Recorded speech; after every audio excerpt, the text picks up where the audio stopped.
Hey everybody, we're back.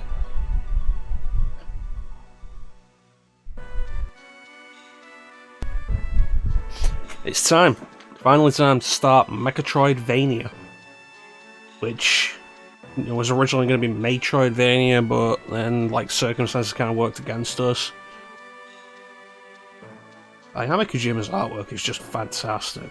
God damn.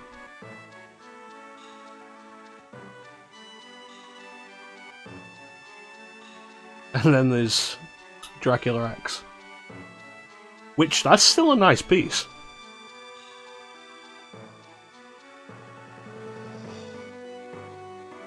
I might prefer that over actual Rondo of Blood artwork. Yeah, it's finally time to start Mecha-troidvania. We're beginning with Castlevania Harmony of Dissonance. We're playing the Castlevania Advance Collection on the Nintendo Switch.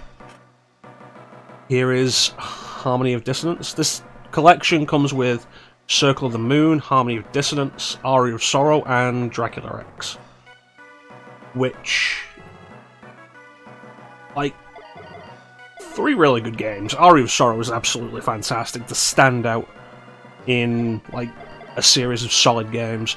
Dracula X is kind of maligned as a poor man's Rondo of Blood, but as its own Castlevania, it's fine. It's a decent game.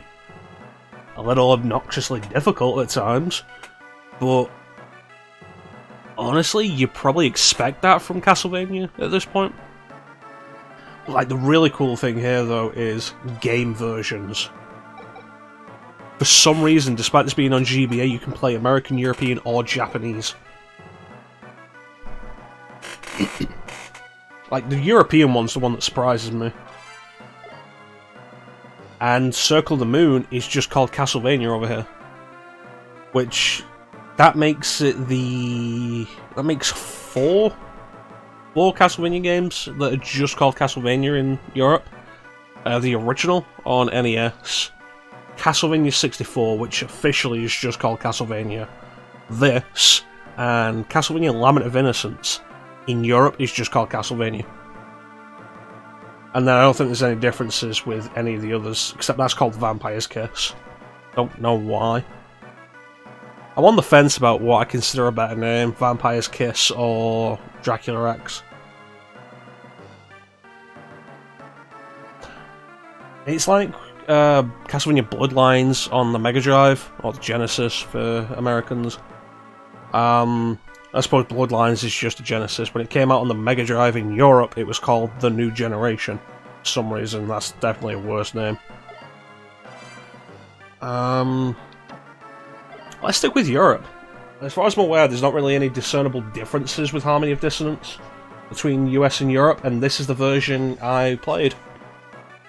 I do own this. I own Harmony of Dissonance physically. And Castlevania Circle of the Moon I actually own physically in the box with the manual. And it's the only GBA game I have that with, which is kind of neat. But we're not here to talk about Circle of the Moon, we're here to talk about Harmony of Dissonance. Although I like the little sprite in the bottom left to represent the last time you played the game. It's Nathan Graves, Tuesday Belmont, Soma Cruz, and Richter. Yeah, let's get this started. And switch. There it is.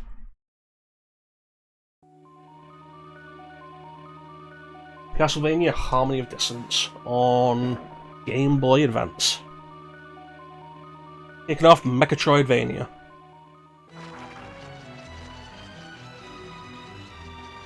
I have been calling this Mecha-troidvania 2022. With the intent that we do this every year or so. Although the thing with that is can I find 10 more Metroidvanias to do next year? And the year after? And the year after? I mean, I could probably do it for 3 years, maybe. No, I'm not into any of those. So, black bars. As is often the way I do. Although, did I set this? No, no thank you. A can be the status. B is going to be jump. Y is going to be attack. X will be the map. Left and right. Yes. Rewind, we're going to turn off. We play this as it was originally intended. Like, it's really nice just how many settings you get with this. Like, that's really cool. And the encyclopedia, which tells you everything. Like, a lot of effort went into this collection, and can really appreciate that. Anyway, let's get back to it. This was a fantastic looking game on the GBA. You guys will obviously be viewing it on a smaller screen than me, so hopefully it'll still look pretty good for you.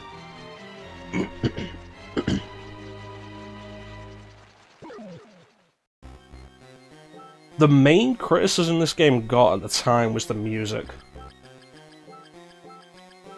which I think is at least partly down to the limitations of the GBA. Because apparently, I found out recently, the Game Boy Advance did not, let me just sort that out. The Game Boy Advance did not have a sound card or anything, so sound actually has to be registered and output through the CPU.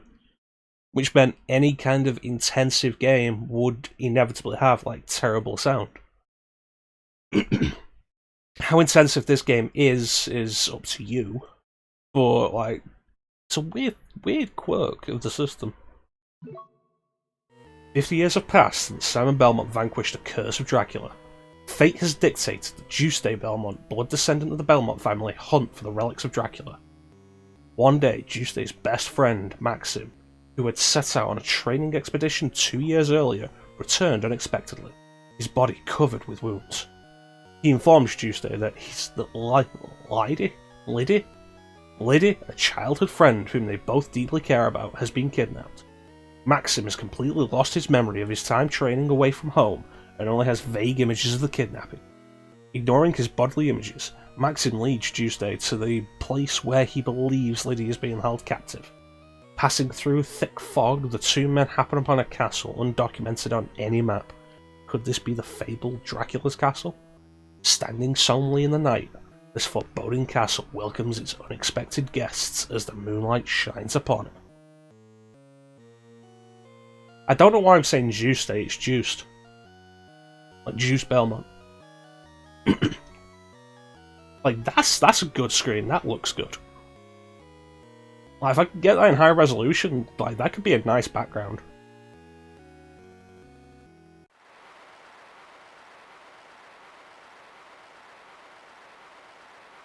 Okay, so you guys can't see this, but there's a question mark on the side. And I don't know what it's for.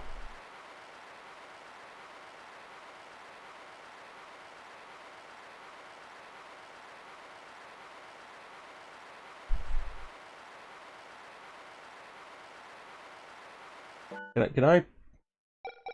What's gadget? Obtainable collection items. Is that for the room?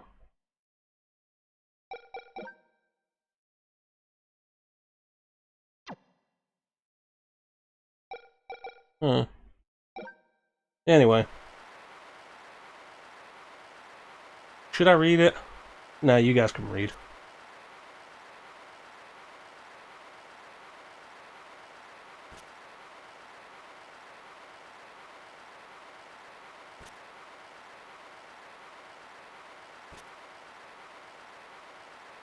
I do think it's really cool that, like, for the GBA, you got 3 full-fledged Mecha-troidvania Castlevanias. Like, that's awesome. Like, you look at this and like, this is a good-looking GBA game. Interesting quirk of this game is the forward dash and the back dash. With, like, both shoulder buttons. L will always send you left, R will always send you right. Regardless of which way you're facing. And it's actually a really cool idea that works in combat really well.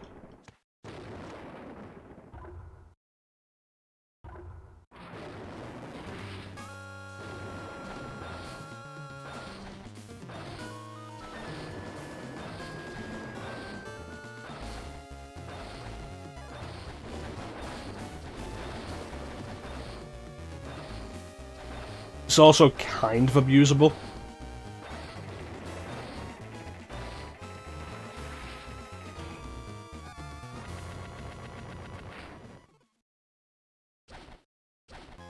Here we go.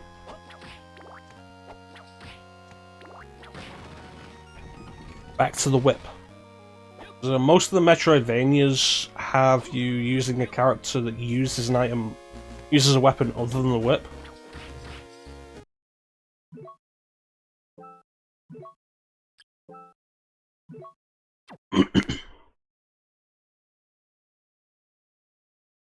I should probably put the webcam frame on, shouldn't I? Yes, give me a second.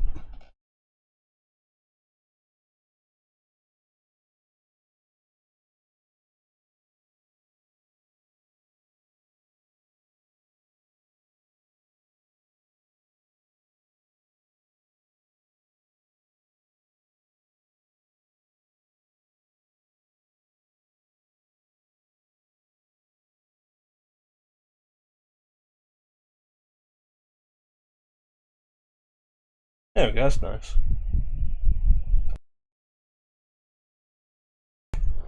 I like that, that's nice. Anyway. So yeah, like, a lot of the Metroidvania games don't have you using a character with a whip.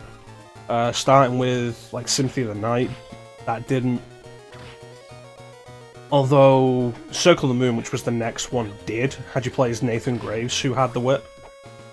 Juiced continues that. But then, Aria of Sorrow, Dawn of Sorrow don't. Portrait of Ruin gives you a whip, but also gives you a lot of other weapons you can use, and you're going to swap the whip out pretty quickly. And then Order of Ecclesia doesn't. So it's not super surprising to have a whip at this point if you had played like Circle of the Moon and then this. But I didn't play this until after I'd done like all three of the DS Castlevania games.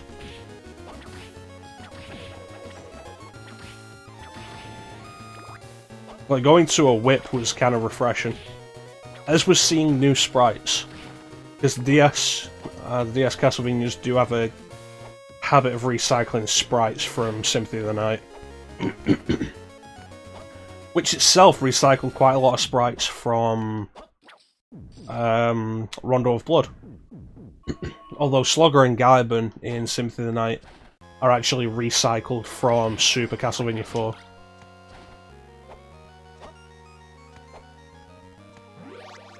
So this is going to be pretty much the standard of Mecha-troidvania. Your 2D side-scrolling exploration action. Awesome, what level am I on?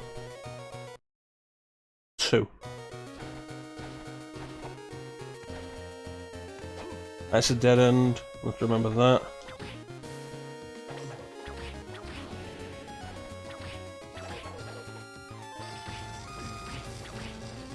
They reworked the holy water after Symphony of the Night, because the way it would just like pile. Like it would remain in one place in Symphony of the Night, which made it hands down the most useful sub-weapon.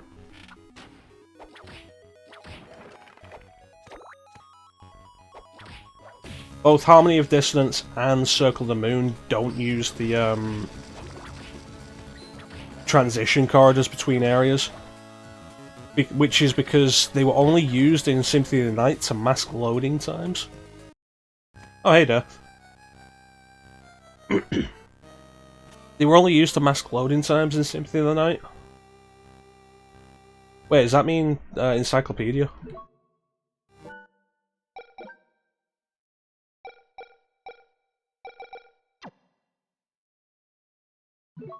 I don't know. There's now 2 question mark boxes on the side, and I don't know what they mean. But yeah, in the transition corridors between areas, we used to mask loading times in Symphony of the Night. That was unnecessary on the Game Boy Advance. But they brought them back, I think, in Aria of Sorrow. And then they remained for like the rest of the Metroidvania games on DS as well.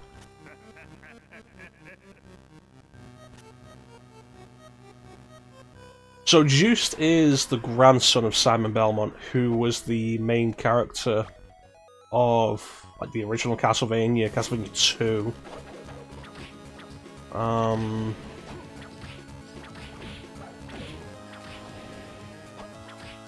Super Castlevania 4, like several Castlevanias. As you see at the start, the idea is this game takes place 50 years after Castlevania 2.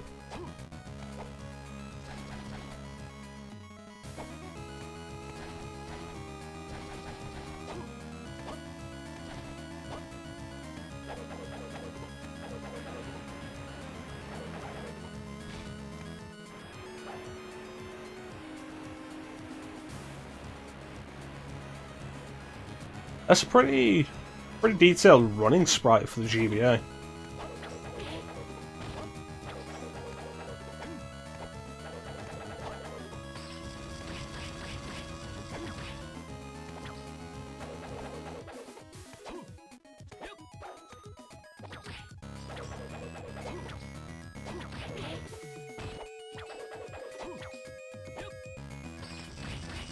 I forget how stiff the jump feels sometimes in this. Like, Circle the Moon has pretty stiff controls. This is definitely looser, but still more stiff than you'd expect, like coming off Symphony of the Night. It's not until Aria of Sorrow where like they truly got the controls down right for a Metroidvania, but it still works. Heart Max, Spellbook, Icebook. So this is an interesting idea that Harmony of Dissonance has. The spellbooks that change the properties of your sub-weapon. So if we throw this now...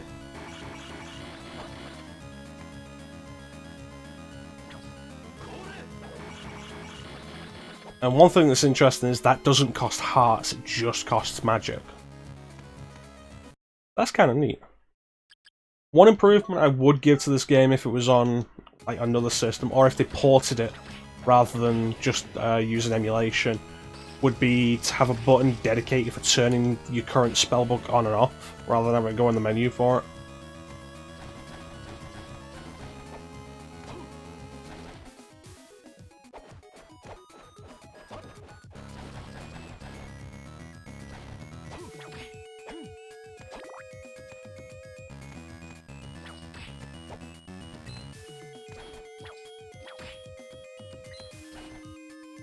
Yeah, aside from the blue outline around Juice, this is a pretty good looking game.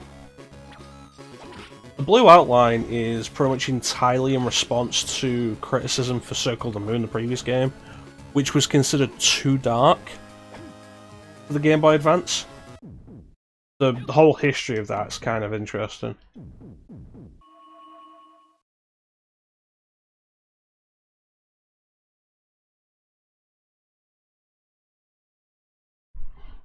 Hey, Amanda.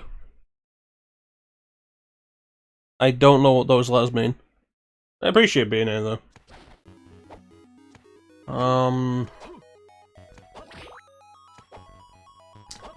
Yeah, so like the GBA dev kits that developers were given had a brighter screen than the original release model of GBA. So a lot of the launch games were too dark because developers were working off a brighter screen.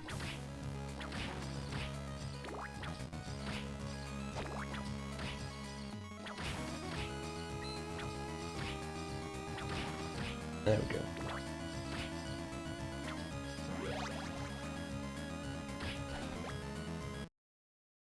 Get some of that. Oh, okay, fair enough.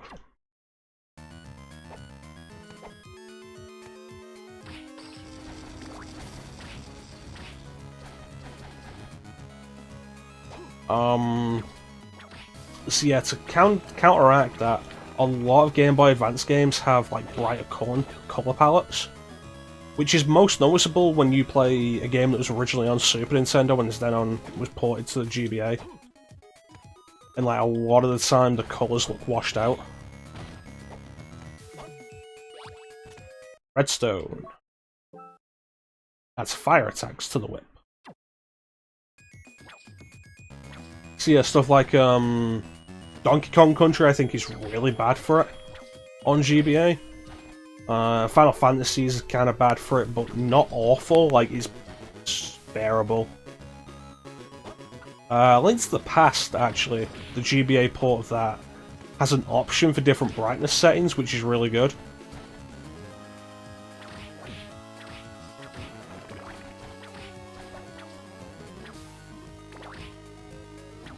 Yeah, for this game, like, to kind of deal with the darker screen of the GBA, they have, like, the brighter colour palette plus the blue outline around Juiced, so it's easier to see in motion.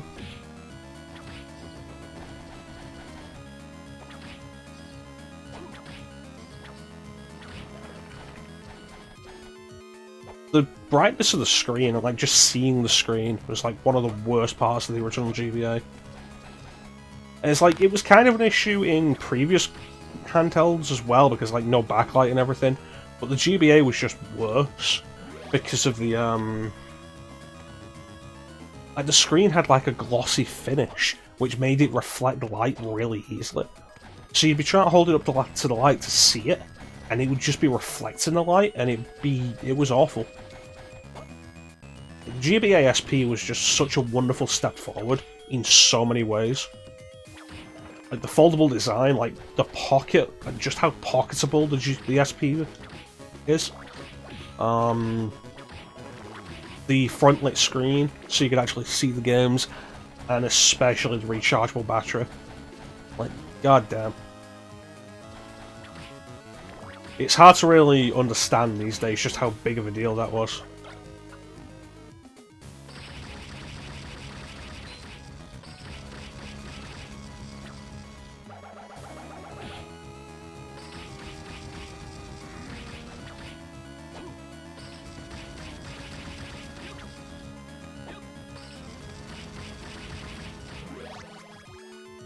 Awesome. Now, this is an unusual door. It is locked. It is locked. That's a dead end.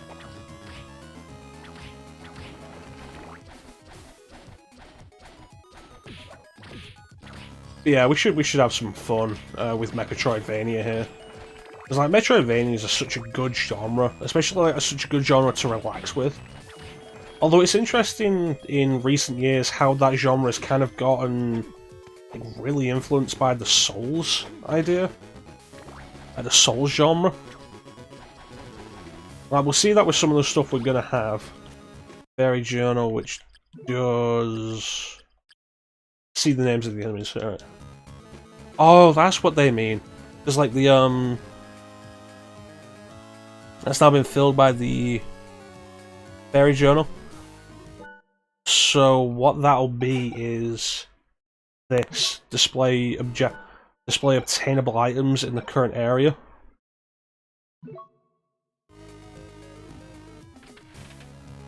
That's not a bad idea. Like I like that as an idea. But yeah, going forward, like, we'll see some of the Souls influence on the genre as we go forward. Some people would argue that Dark Souls itself is a Metroidvania, which... I can tell you we're not playing it for Mecha-troidvania. But like, after this we're doing Blasphemous, which itself is considered like a Metroidvania Souls-like hybrid. So that's the bestiary. And of course we have Hollow Knight coming up, which is very influenced by the Souls genre.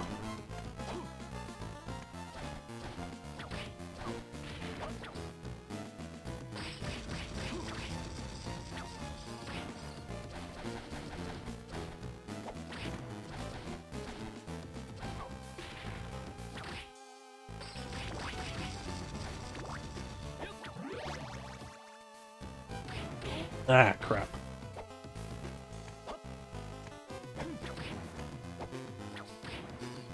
Yeah, like, the Metroidvania genre is like a really good genre to just sit down with and relax. It's a shame so many of them are kind of focused on difficulty. Because, like, this could be... Yes, excellent. Like, this could be a good genre, like, as an alternative to a kind of walking simulator. Like, a relaxing, like, non-stressful thing.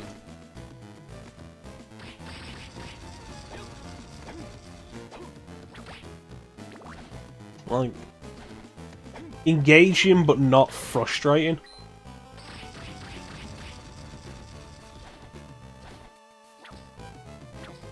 I don't know. That's what I think.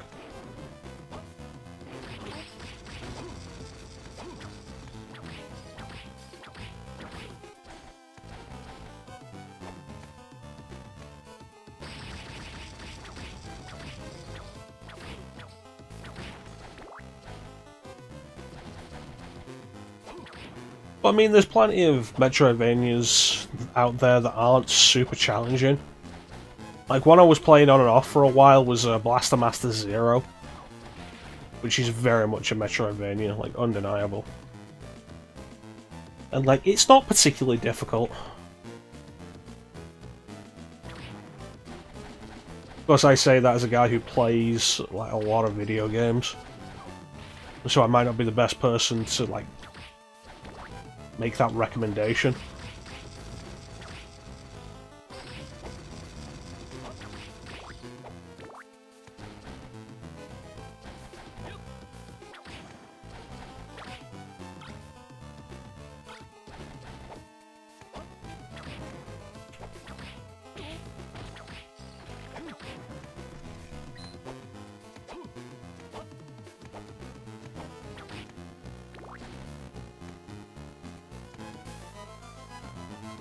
That's gonna be trouble.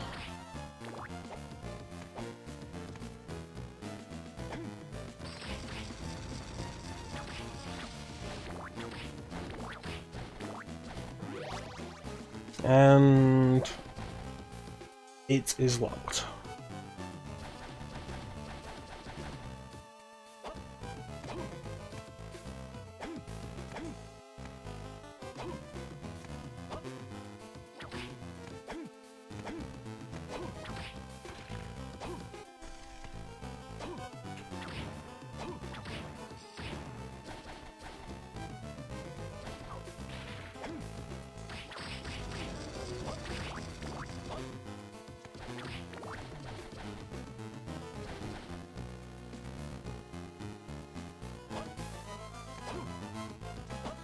We'll come back to that.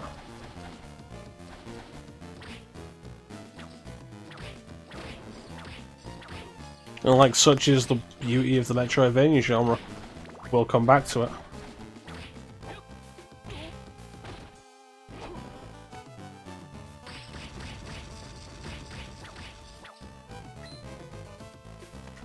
Gold dollar.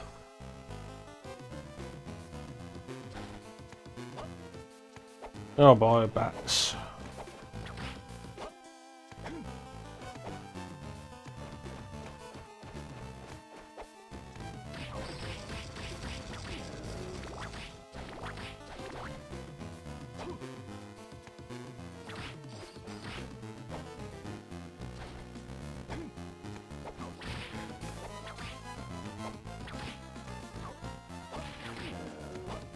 It's possible I could get up there using the damage from that monster if I did it just right, like jumped so like I'd fall backwards maybe, if that's possible. But that would clearly be something I'm not intended to do. And would be risky to attempt at this health.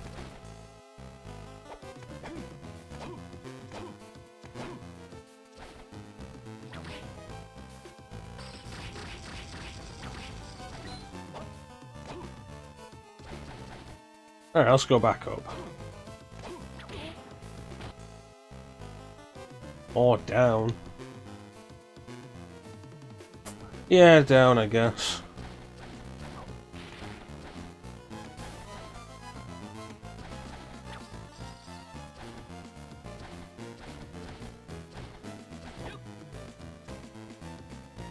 Shrine of the Apostates.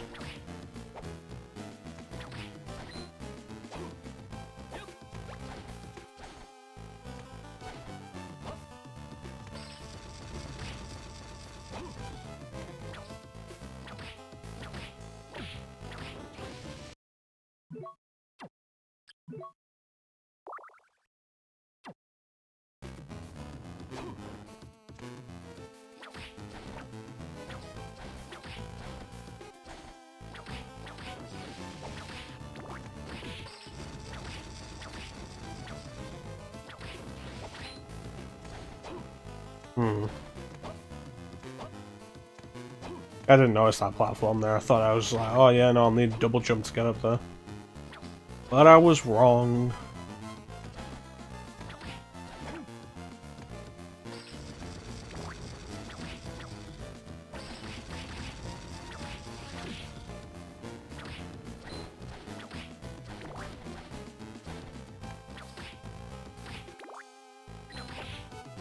One little quirk I always really liked with Castlevania is the way that, like, okay, so you throw a whip and, like, go over your shoulder and go, pwah.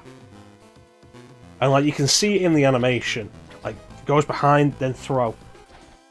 Even going back to the original Castlevania on the NES, like, the whip being behind you is counted as part of the hitbox. And I really like that detail because it's completely unnecessary, but it's really cool that it's there and that it's always been there.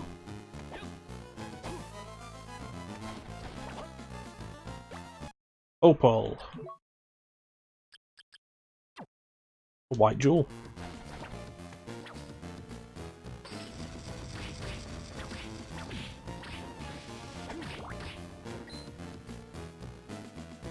Like, there we go. You see what I mean? I think that's a really cool detail. And when I went back and found it in, like, the original Castlevania a little while back, I thought that was such a cool thing.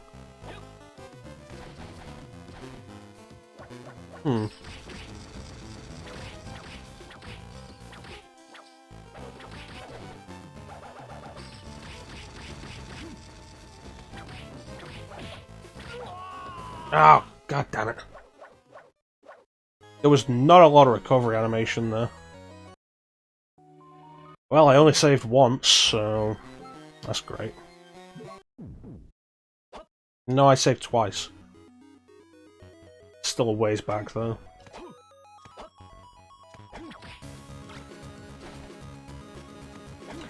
Well, there goes my holy water. What do with a drink?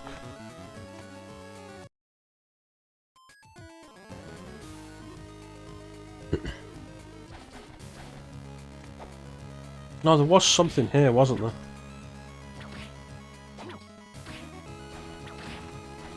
So, in one thing... Ooh, that could be useful. Fence up a little bit. One thing that's kind of interesting to note with Harmony of Dissonance is that it's considered to be like the weakest of the Metroidvania Castlevania games. For whatever reason. Like, it's a fine game. Although it's the same issue that you find with like a lot of other stuff like Zelda games, like I've mentioned before, of like people turn around and say like, oh yeah, Skyward Sword is so bad. And it's like, is it though? Or is it just like a weak game in a really strong series which still makes it a pretty good game? It's like Mega Man gets kind of the same thing. Like Mega Man 5 is considered to be like the weakest of the classic series. It's like, but by NES platformer standards, Mega Man 5 is still solid. Like, it's still a solid game.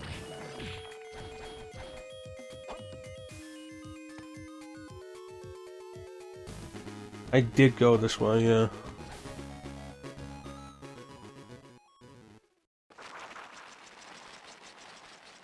That's a cool effect. I like that.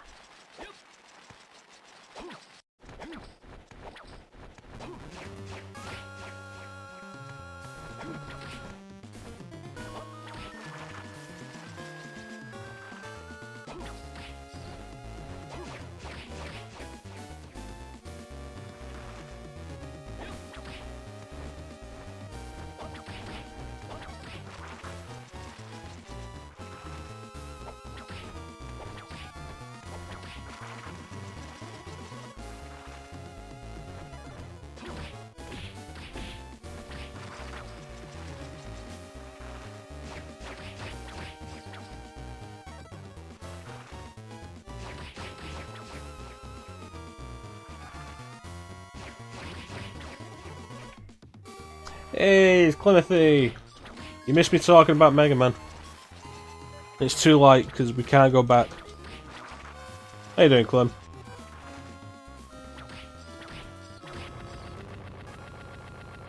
Hand on hip.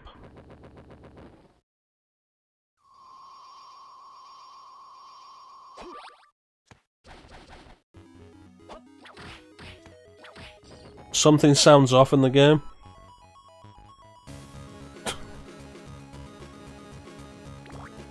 Clemothy, you get out of there. You get out of here.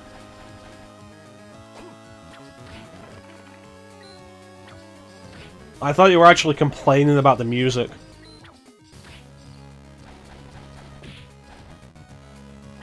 Which, like, to be fair, there is bits to complain about. Like, that boss theme was just kind of... Like, sound-wise, the sound of this game isn't great.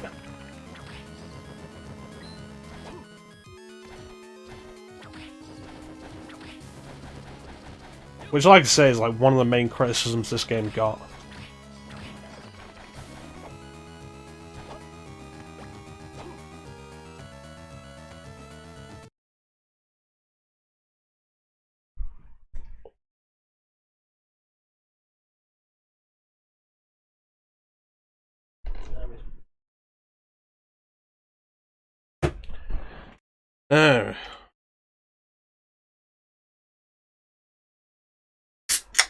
Because of the dissonance. Yeah, let's make all the music sound bad, because it's relevant to the title. Yeah, that's what it is.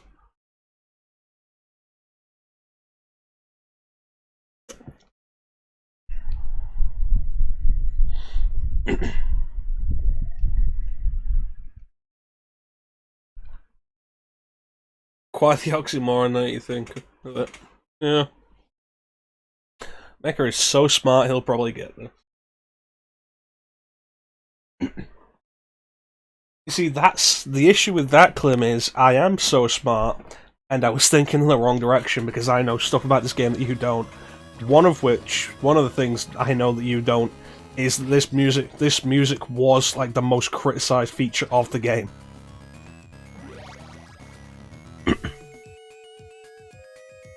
Like, it's awkward with Castlevania because there's two games called Harmony. There's Harmony of Dissonance, and then later there's Harmony of Despair. And sometimes when I mean to be talking about Harmony of Dissonance, I'll call it Harmony of Despair.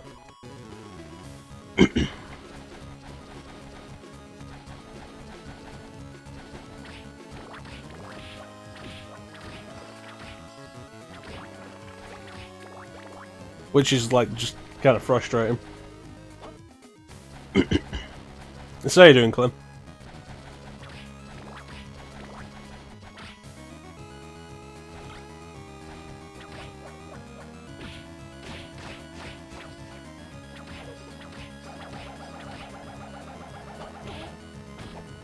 God damn it.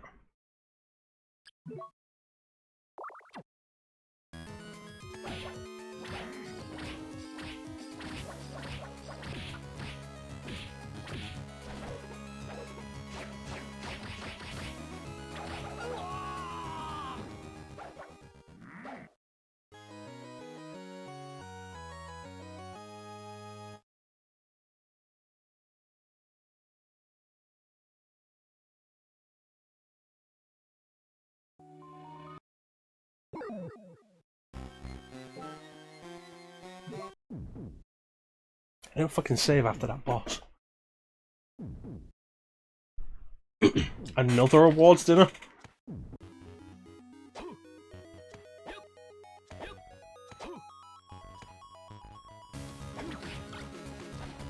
Deep in the holy water. I didn't even mean to lose it last time. Well, the issue with that is, like, that enemy is just a pain in the ass to deal with. But on top of that, like, I was trying to kill it so I could then pick up the full health restore that would increase my health next to it. And it's just awkward time all around. Last night's for the girls in the county, now it's the boys. I'm gonna need you to play Boys to Men. like for the entire night. Don't tell anybody you're doing it. Don't tell anybody, hey, do you recognise this music? Like, just have Boyz II Men playing in the background for the entire night.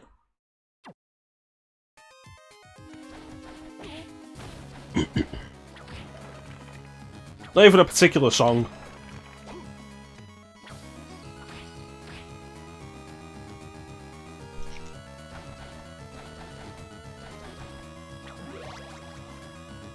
Yeah, let's go kill that boss again.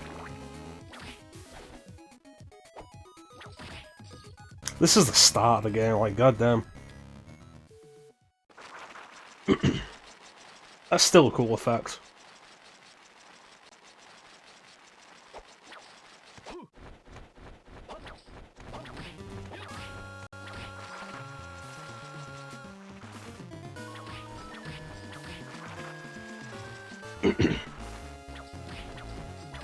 I've died twice now, and this is so embarrassing.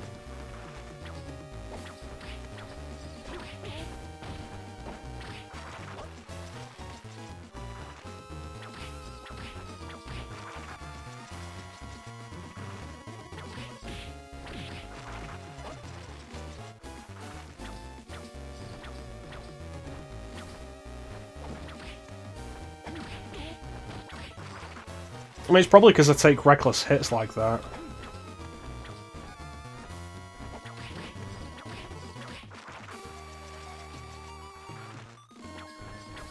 That will be one thing to look forward to with Hollow Knight, though, when we get to that. Like, the Mecha-troidvania part of it might be kind of weak, but the combat is just godly. Honest to God, that combat in Hollow Knight is so damn good.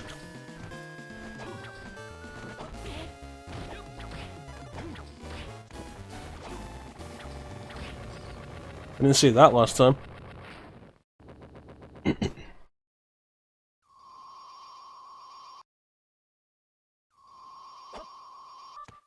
Thank you.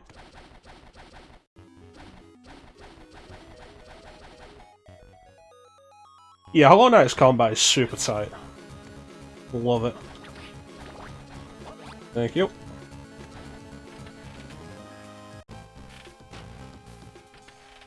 No, we're going back.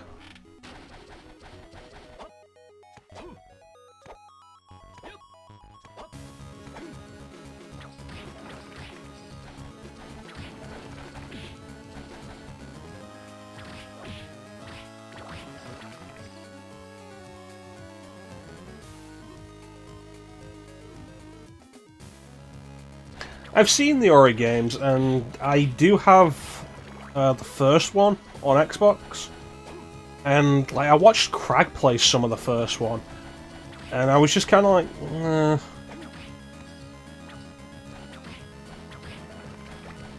like if we continue the idea of Mecha-troidvania next year, I'll probably end up throwing the first Ori game in there, along with stuff like Guacamelee 2, because we're doing the first one this year.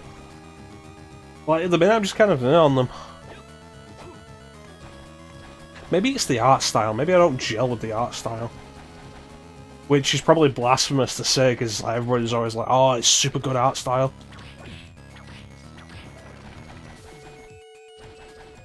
Oh, it's a beautiful game. It's like, yeah.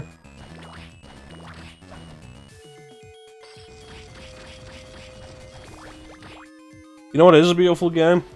Bloodstained, Ritual of the Night. Like, that game looks so much better than it had any right to.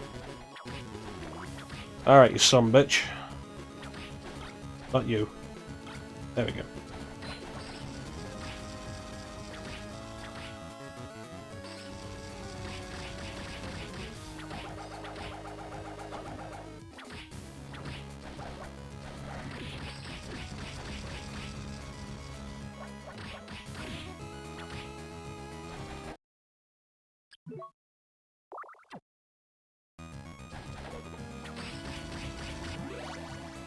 Bitch.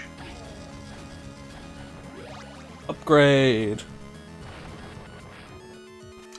I should really just find a save point. Like, it's weird that I didn't find a save point. Yeah. I don't know, I mean, I really like pixel art games. I'm at a point now where I'm just like really into like really high quality pixel art.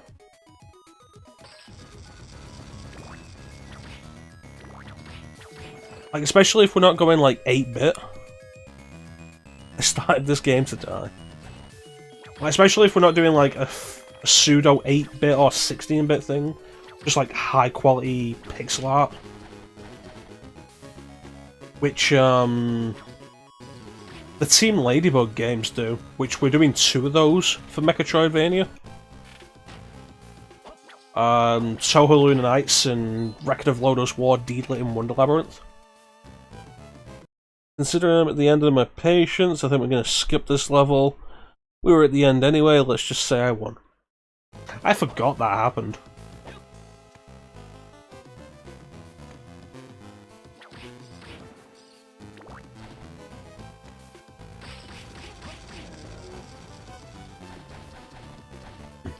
But yeah, the Team Ladybug games look really good. Like the pixel art, the background art, like just looks really nice. Hollow Knight's a fantastic looking game. The biggest issue with Hollow Knight visually though, and like we'll get to it when we get to it, it's very samey. Like a lot of it is very samey. Which is a real shame because the art style is fantastic. GG on that one. Thank you.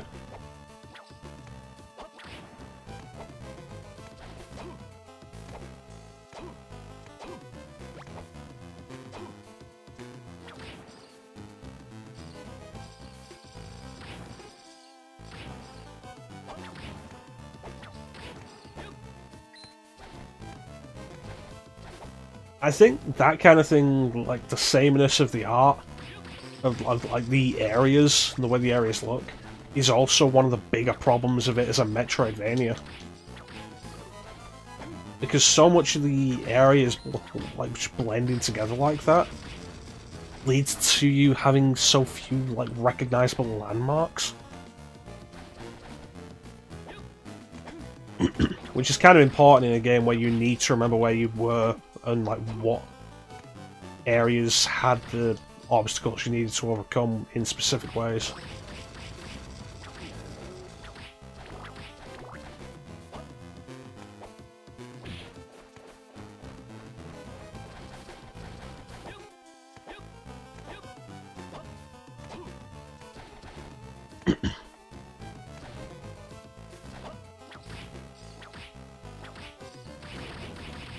It's an interesting thought, like, Hollow Knight might be better if it was, like, not a Metroidvania, if it was a very linear game.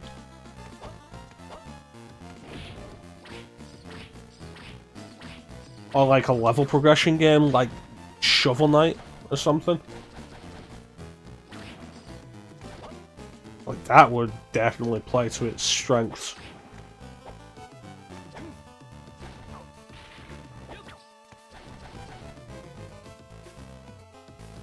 Yeah, I've been here.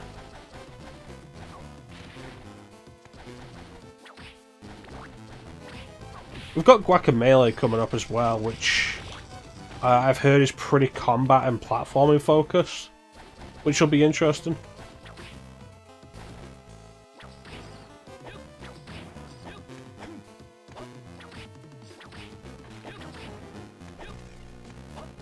Oh yeah, I don't know if anybody saw, but I did replace, I replaced Strider and Shadow Complex Remastered. Replaced them with Record of Lodoss War and Axiom Verge. And Axiom Verge is an interesting game. Very much Metroid.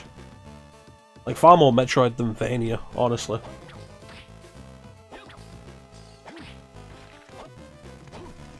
Which is not a bad thing. And God knows I'm looking forward to doing Metroid Dread again.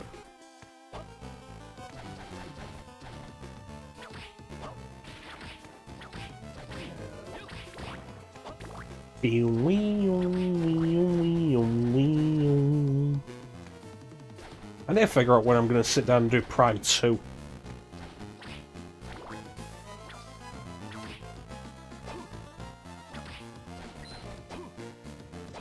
That's gonna be like a task. Like doing all of Prime 2.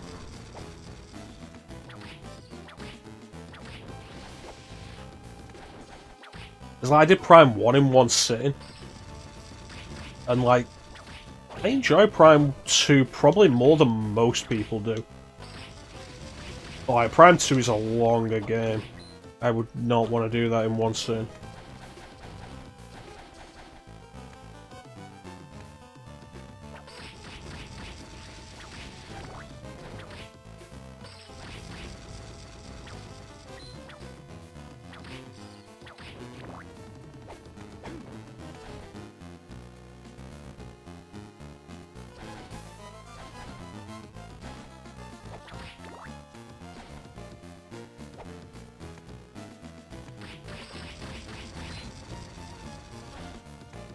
But like, I like a bunch of what Prime 2 does.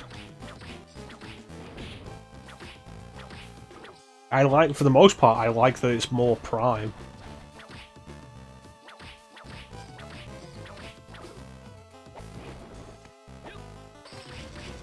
And like, some stuff has been improved. The scan log, the scan visor has been improved. Undeniably. Let me just stop playing risky with this, it's been a while since we hit a save point.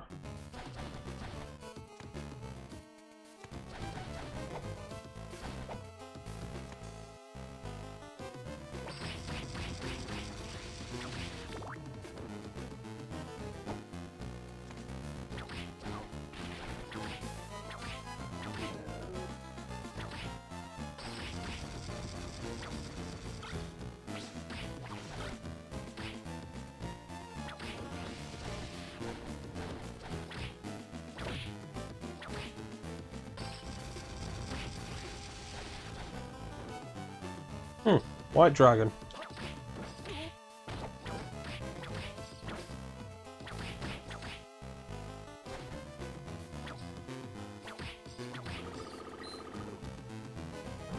Life up.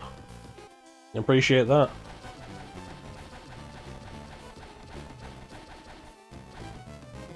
Seriously, where is the save point? There we go, god damn. Whew. Alright. I am gonna do a BRB. And we will be right back. I mean, that's what a BRB is. Like, we'll be right back. Don't go anywhere.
Alright, we're back.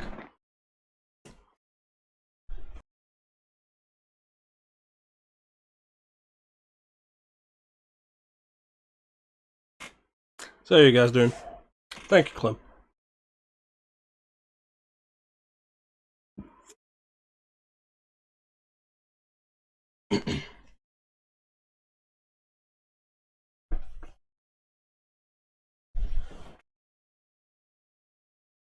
Alright.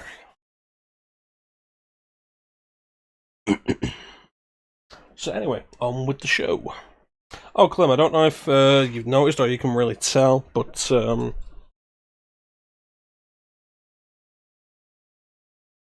Mega Man X t-shirt.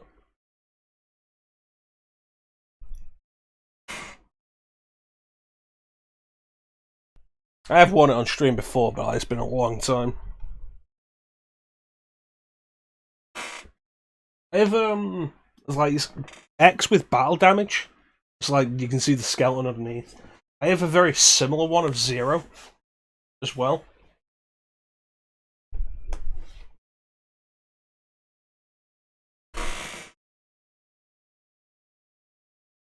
Oh, that reminds me, Clem. Now that you can emulate, when are you finishing off the classic Mega Man series? With Mega Man and Bass. Oh, hey, Maxim. You look wounded? Never.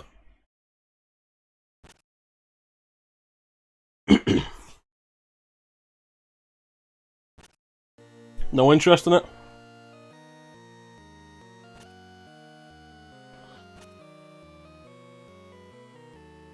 I think I've been here before.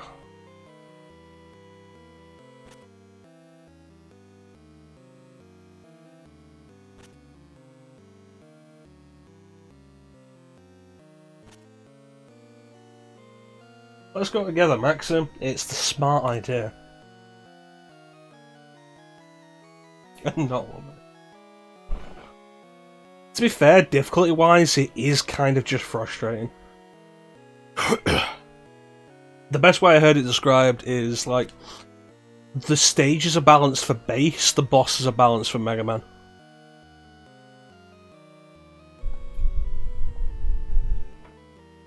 Because like Mega Man has a much harder time with the stages, but Bass, like because Bass doesn't get the weapons that Mega Man does, like boss fights for Bass are just so drawn out.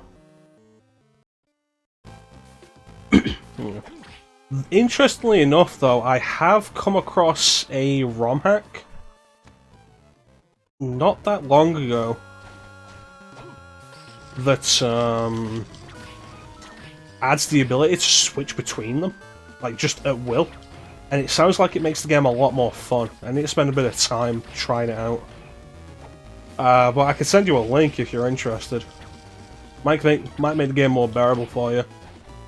Not necessarily to streaming levels, but like you might have more fun with it, and if you get a way to enjoy another classic Mega Man game, that's not a bad thing. Like how I found a ROM hack of Super Metroid that tweaks the physics to be more like Fusion, among other things, and it's like, you know, if that's what I have to do to like properly enjoy Super Metroid, so be it. I'd rather enjoy it in an altered form than not enjoying it in its original state.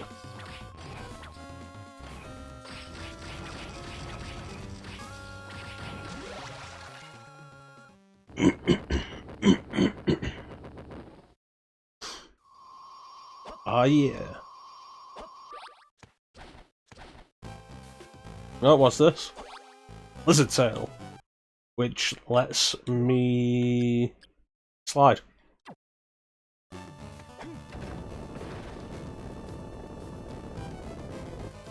Nice.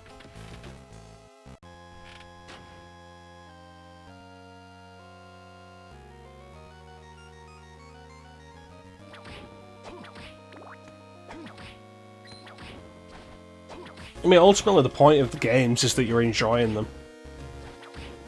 It's why I'll joke about you doing Mega Man X7, but I'd never actually expect you to do Mega Man X7.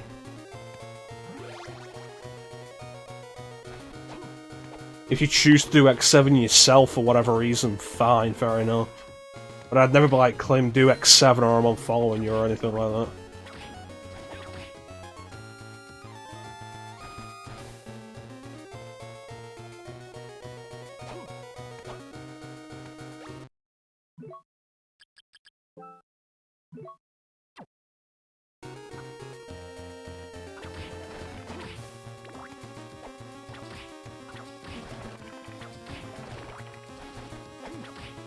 Guys, overall, like, I think streams are definitely better when the streamer is enjoying the game in some way.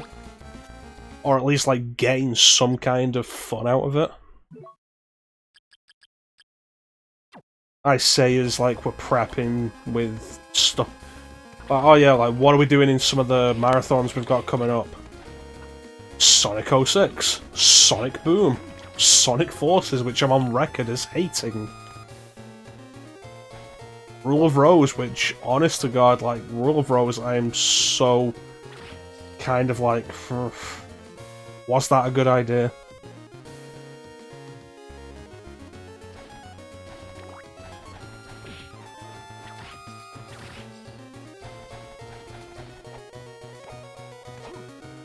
I guess we'll see. Like, at the very least, hopefully it'll be interesting enough, and I'll stick it on easy. Hopefully there's an easy mode. And we'll see, like, if we can get through it. Because, like, if I can say truthfully that, like, yeah, I beat Rule of Rose, like, I'll be happy with that. It is. It absolutely is. And as a horror game, it's kind of fascinating. But it's also really bad.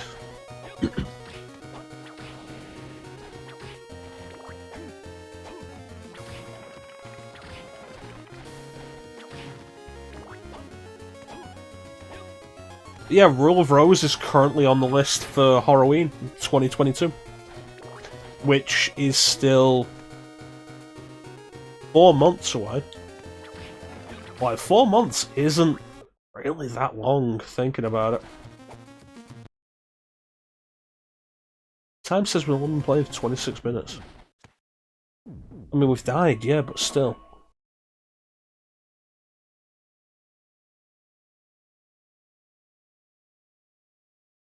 Yeah, it's a horror game.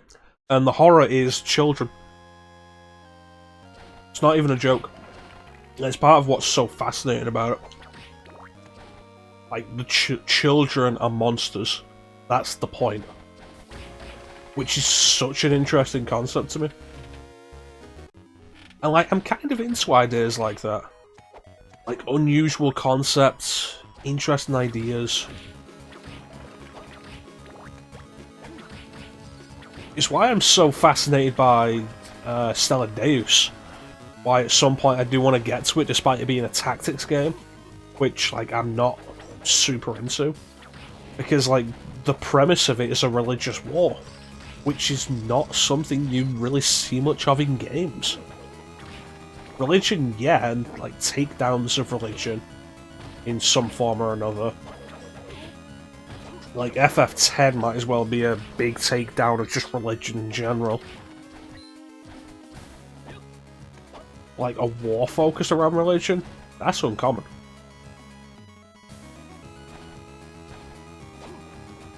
But yeah, Rule of Rose.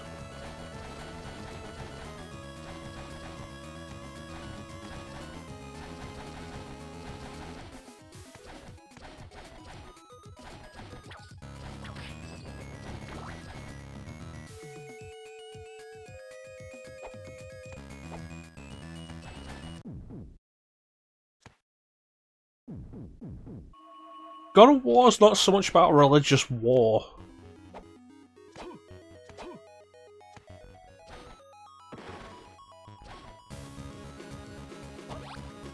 Firebook and summer clothes.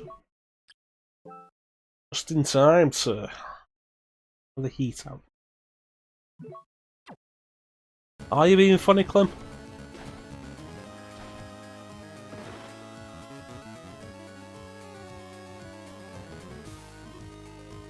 God, and War in the title. Ah, you clever bastard. Got me again.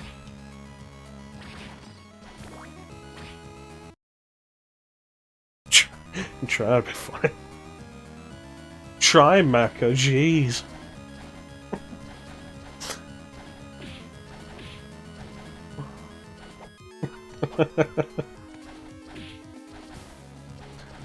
We have laughs here on the Chrono channel.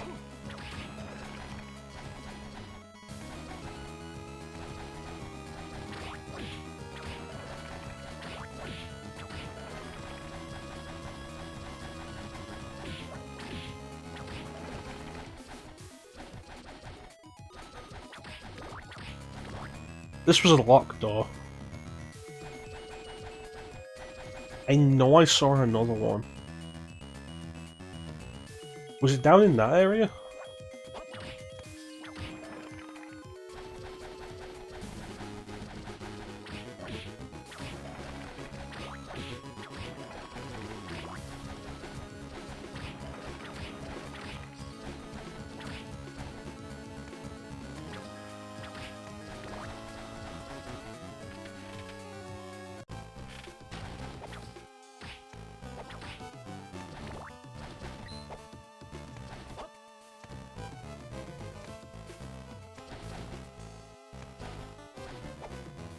Yeah, like, just... like, uncommon ideas and stuff. It's part of my interest with the Suikoden series. Like, it's a JRPG series where the premise is just war between countries. And it's not like a lot of other JRPGs where the war between countries is a backdrop. It's the focus of the story. Like, Suikoden 2 is really interesting in that the premise is a war with two friends caught on opposite sides. And like, oh, it's a cloak. And like, that's pretty interesting.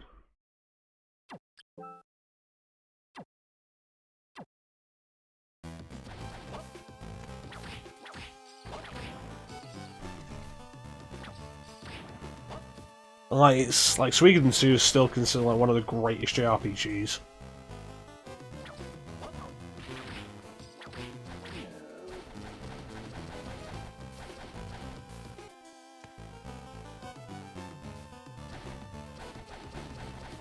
And like, it's always the thing with me of like games that are considered like the greatest or one of the best, always very hit and miss. Like, very much so. But with JRPGs, I've been fairly consistent with that. Of like, oh yeah, this is one of the best JRPGs ever, it really needs to be played. And then, quite often it's like, yeah, this is actually really good. And it does need to be played. Best example, Chrono Trigger. Like, Chrono Trigger is that good.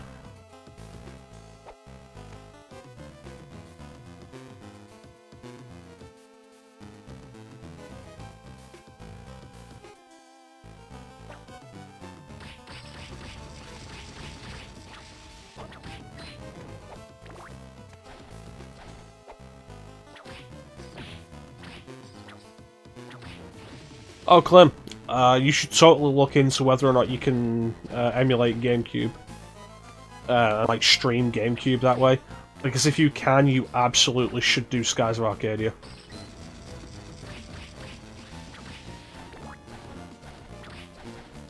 I mean, if you can't stream it, then, like, just play it for yourself. But, like, if you can stream it, like, definitely do. There it is. This isn't even a way forward.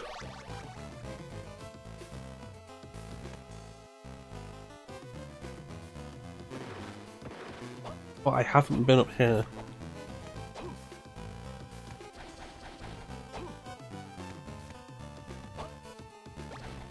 Yeah, Skies of Arcadia though, like... it's like Final Fantasy VII, I can't give you a, like, an unbiased opinion on whether or not those games really are that good. Because, like, Skies of Arcadia does have nostalgia for me. And like I've been playing FF7 regularly for years.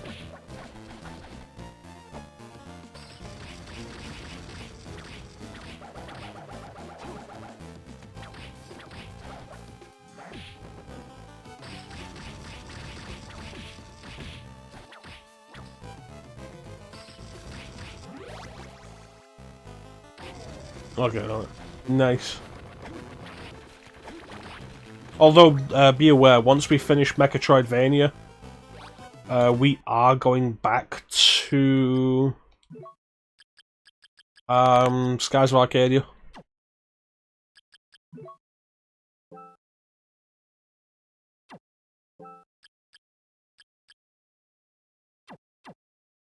Like, yeah.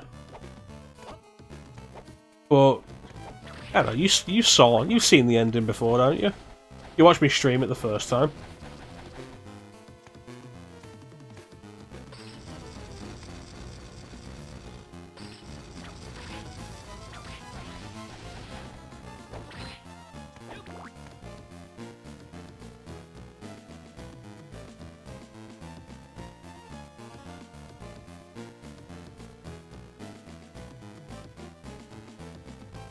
Yeah, but you forget. Don't replay the original MGS without a turbo controller. It's getting to that point.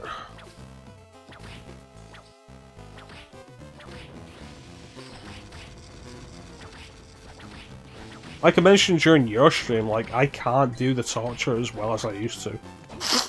I can survive it, but, like, it's more of a struggle than it used to be.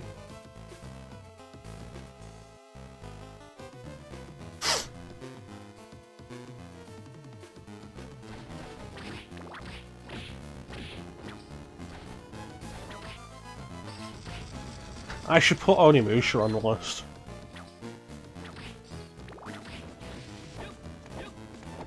I should definitely put Onimusha on the list. Plum, did you finish Onimusha? You used to be much better, yeah.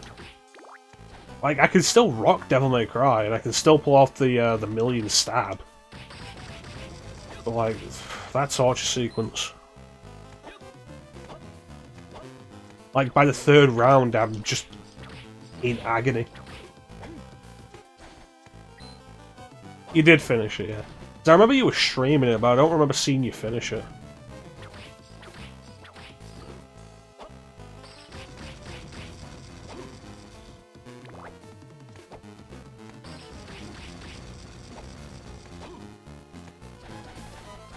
Yeah, I should add Onimusha to the list. Pretty much entirely just so I can eventually get to Onimusha 3. Like, goddamn, Onimusha 3 is so good.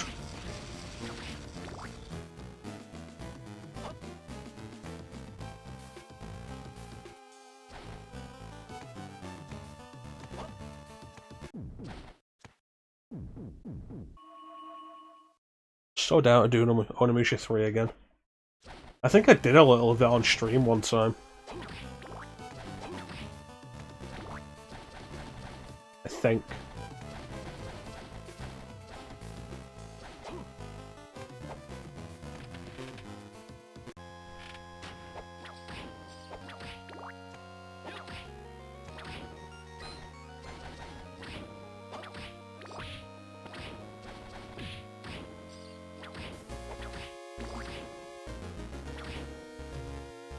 Okay, why couldn't I go down here? Okay, because that's blocked.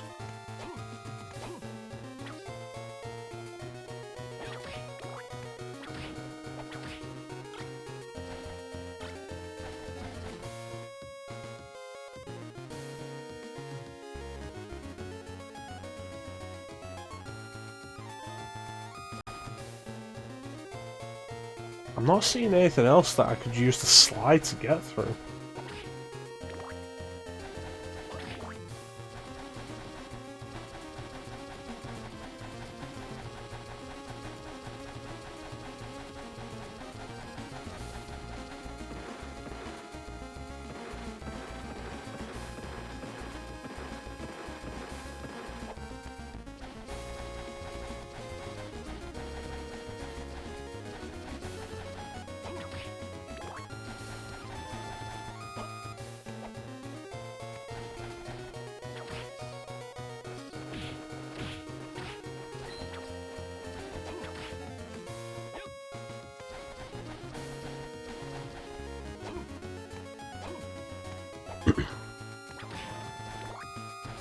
The point we always dread to hit in the Metroidvania.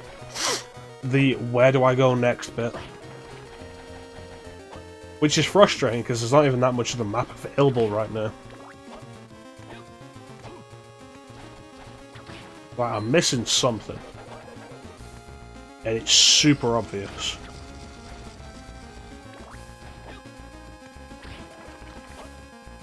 But yeah, Onimusha.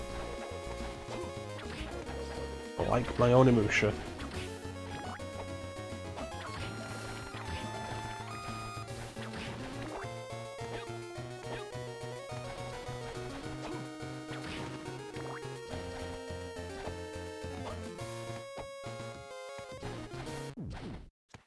Yeah, recovery. Almost an hour and a half.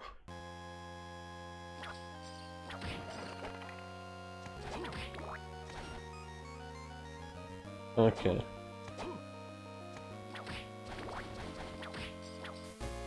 I'm sure this requires a jump ability.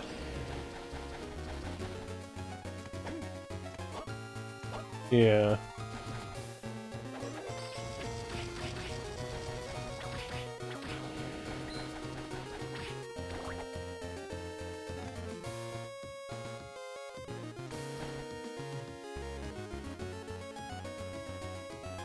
There is that hole there that I haven't gone down for some reason. Check that out.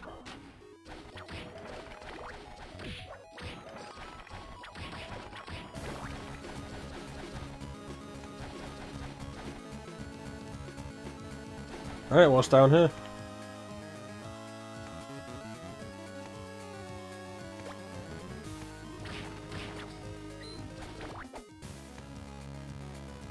The Room of Illusion.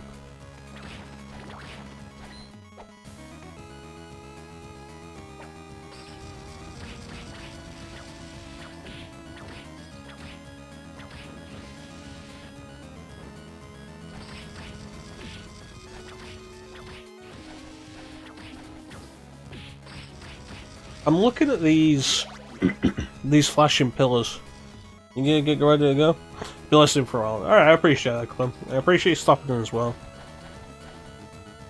I'm looking at these flashing pillars and like the way the screen's flashing is a little disconcerting.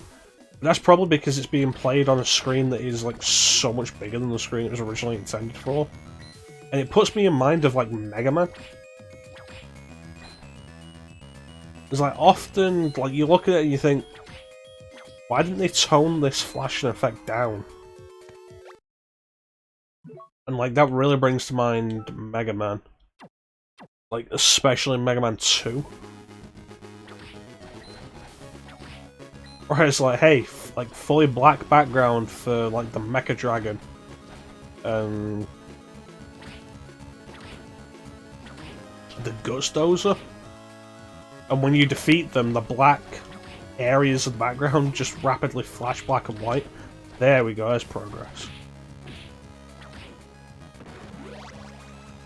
And it's like, you know, maybe that's something you should have toned down in the Legacy Collection.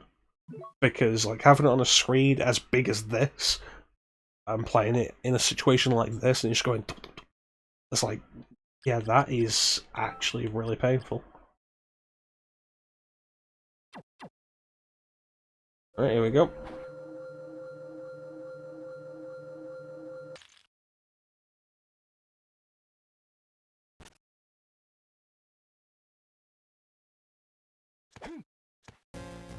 New area.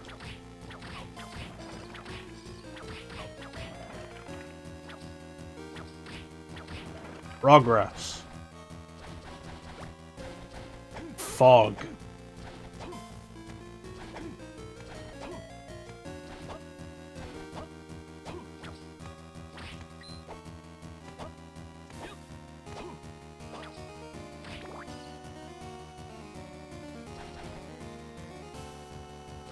Okay, that is... That's better. This game was never intended to be played on such a big screen, because, like, Some of this is a little bit ouch. Not helpful. That's a lot of damage, like, god damn.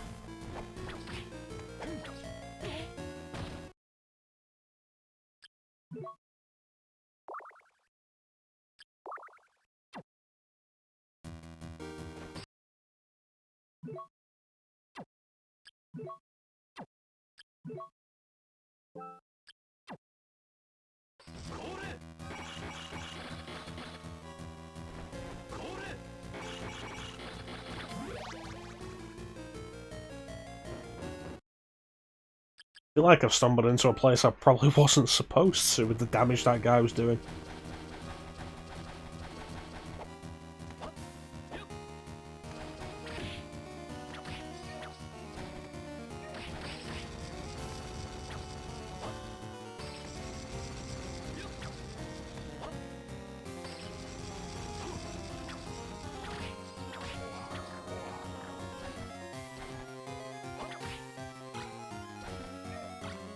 Oh crap.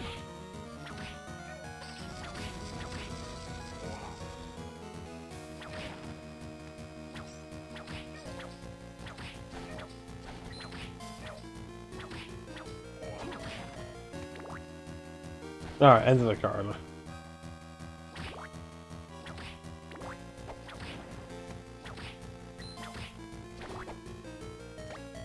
Wristband. Equal. Alright. Skeleton flail. Oh, uncurse. That means there's curse.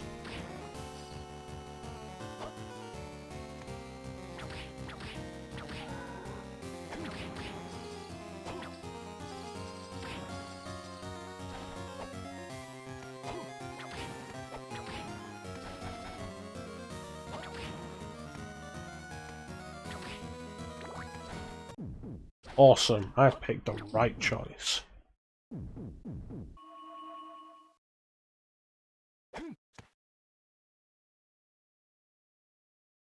I have the camera pointing down a little more.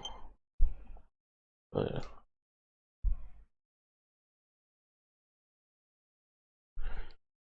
That's probably fine. You guys can't see what game that was. That's finished updating. All that.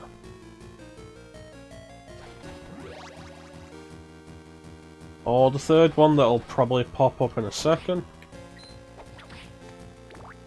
It's frustrating with the Switch of like... They finally added, like a little while back, they finally added the ability to choose what gets downloaded first out of your current downloads.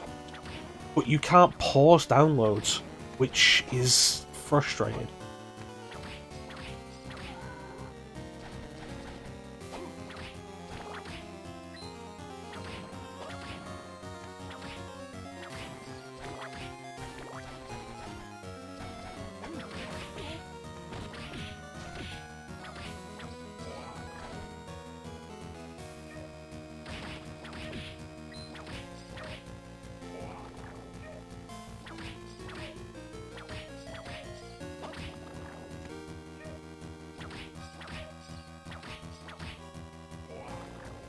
Alright, and we went down there.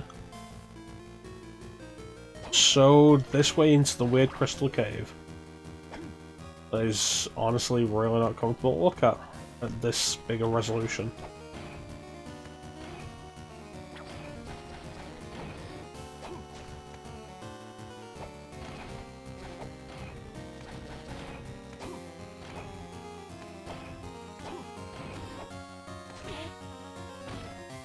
Aren't you literally just the boss I killed a minute ago?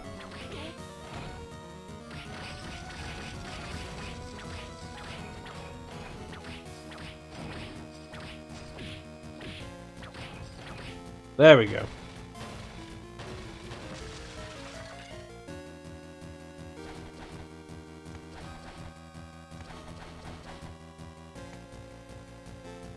Hello.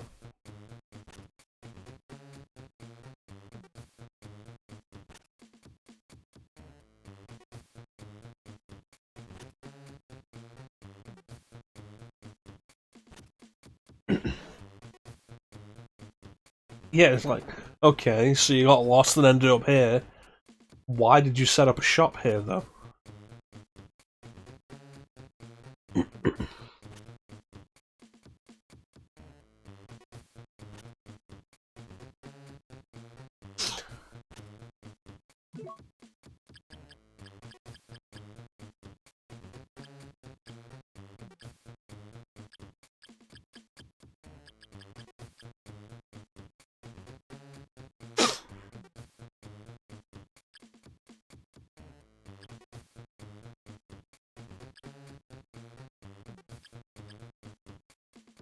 Extremely hardened cloth. Hmm. Alright, well, that's enough of that.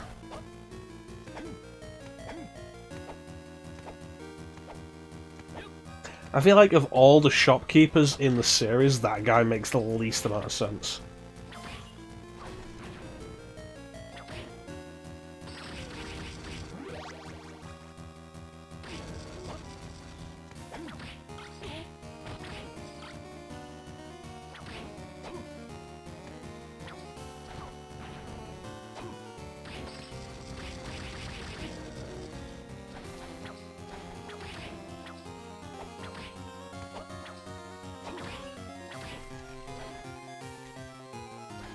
Weird, the peeping eyes look like ghosts in this game.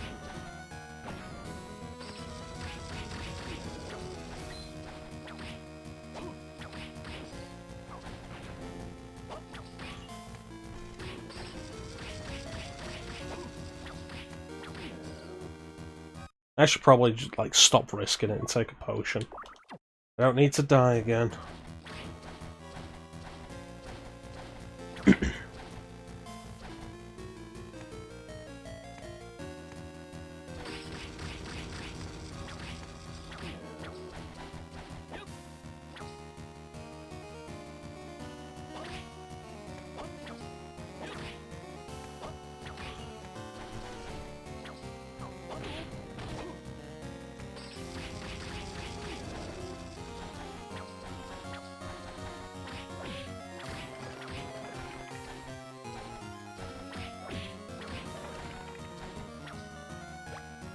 Sure.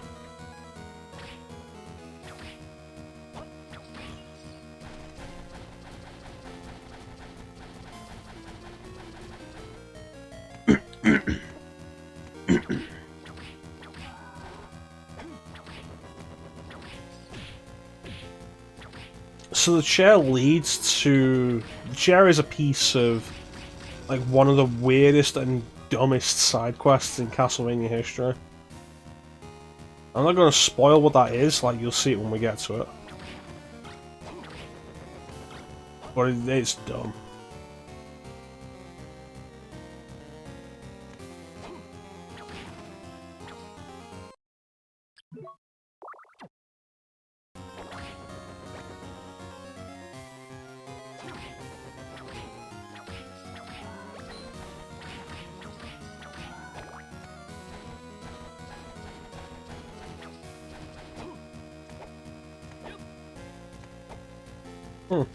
Elevator.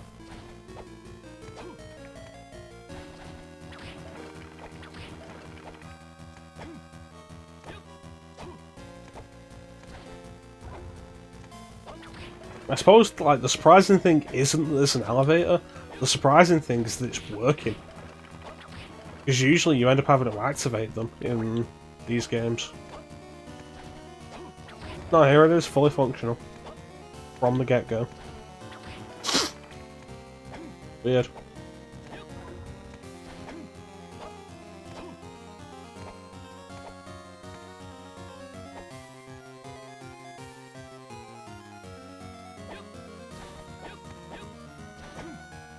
Alright, dead end.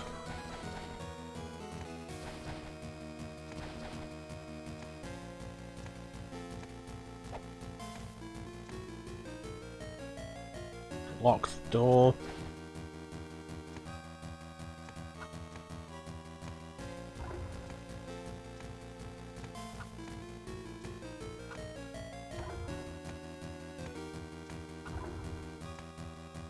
Okay, so that led to nothing.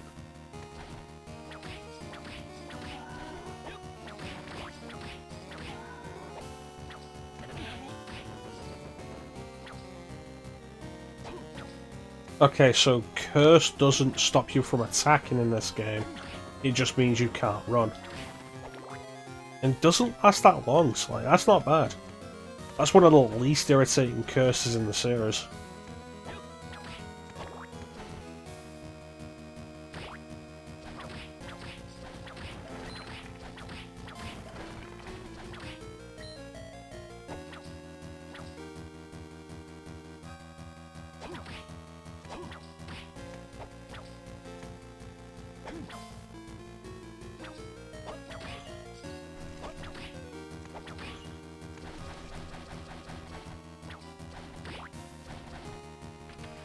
Well, that seems ominous.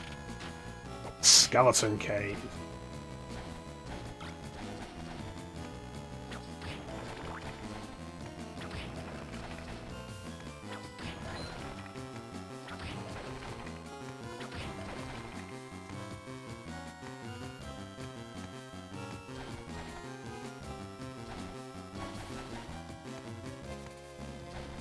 Oh god.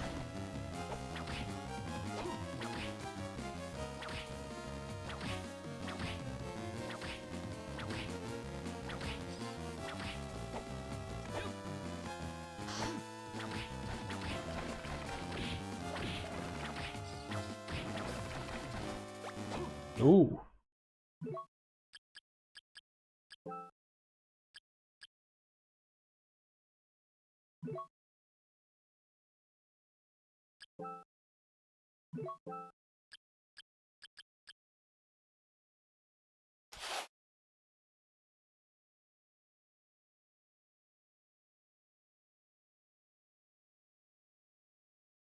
It's kind of neat that you can't wear two pieces of equipment on your legs. I was kind of just testing that. Well, you know, it's cool. Save room. Secret info.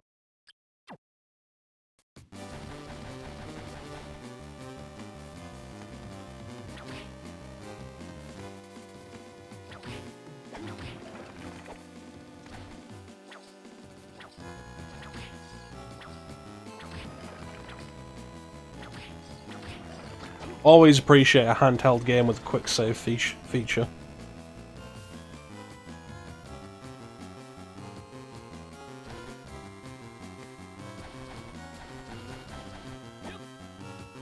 Frustrating when handheld games don't have that. Like, what if I need to stop playing all of a sudden? We can't get to a save point.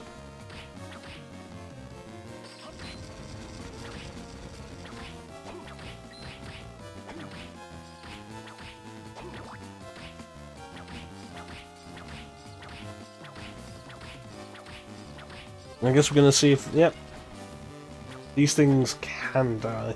Awesome.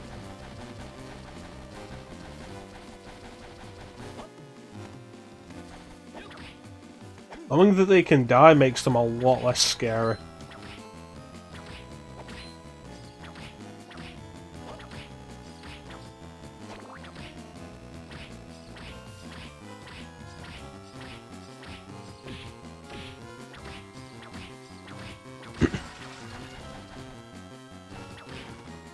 Would appreciate a save room sometime soon.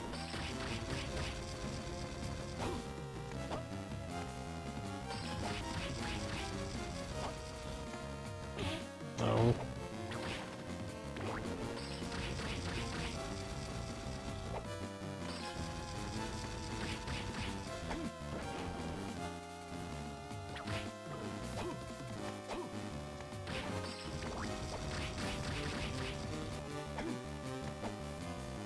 All that effort. All that effort for...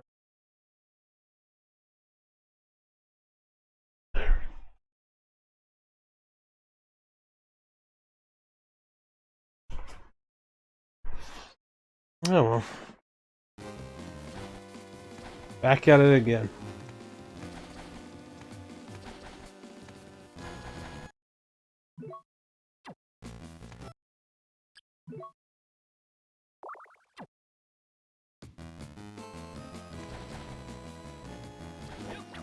It always confused me as a kid in like Castlevania lists your status as like good or like not good. Like whatever reason. It always confused me when it's your status is listed as good. It's like, okay, what's the alternative? Bad? As a kid I was like, can you be bad in Castlevania?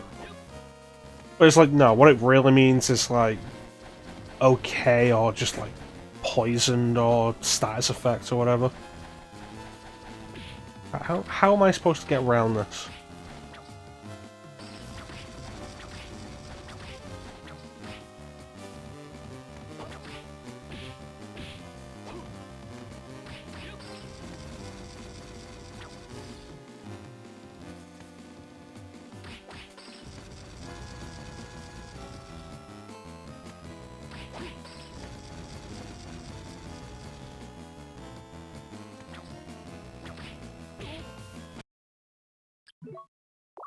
This is just awkward.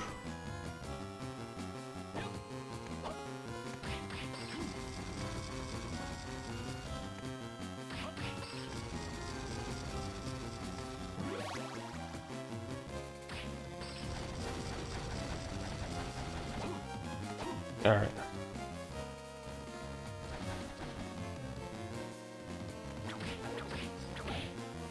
Ah, you got a heck of a range with that.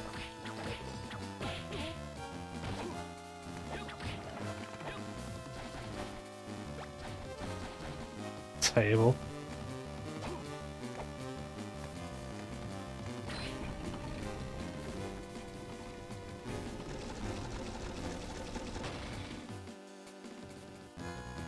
Cool.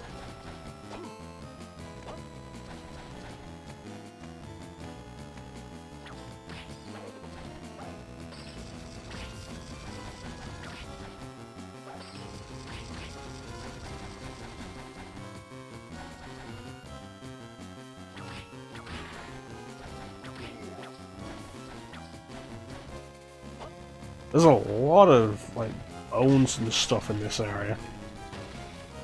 Especially skulls, like a weird number of skulls.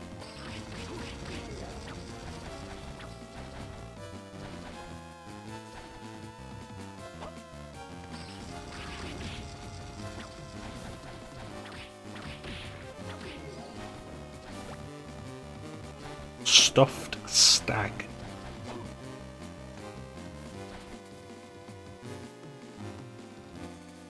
Oh god.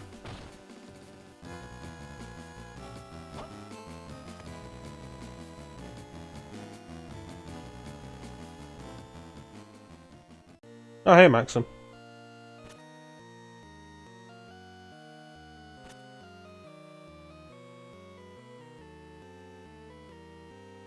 Okay.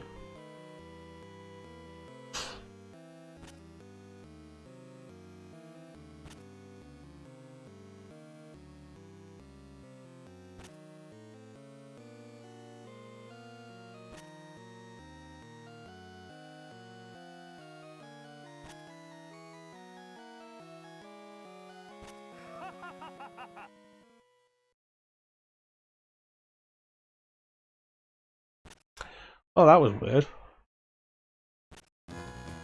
Anyway.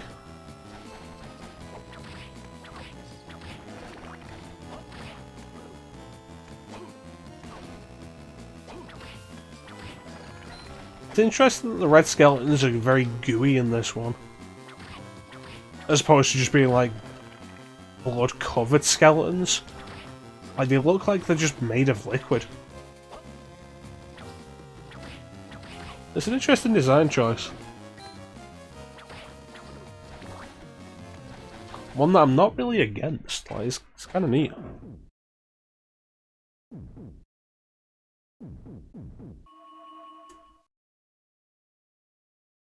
Alright. Wow.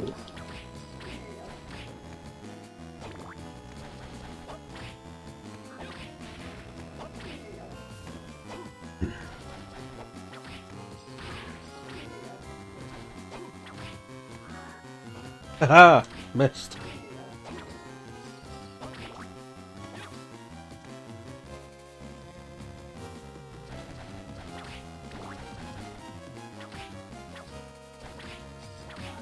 Skeleflail.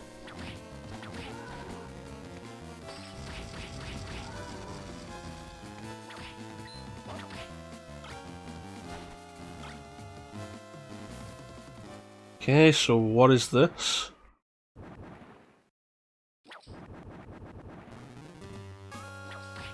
Oh, it's another night.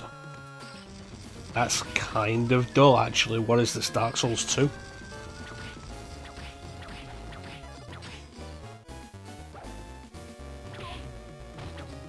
Well, yeah, I walked into that one.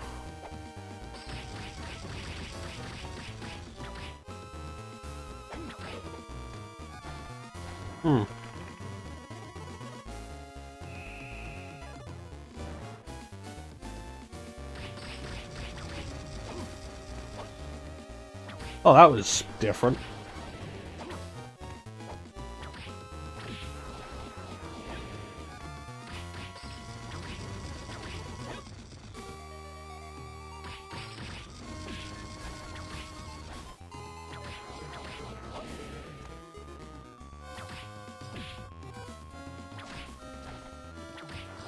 So at first I thought it was moving really quickly, but like looking at that, it looks like he's just teleporting.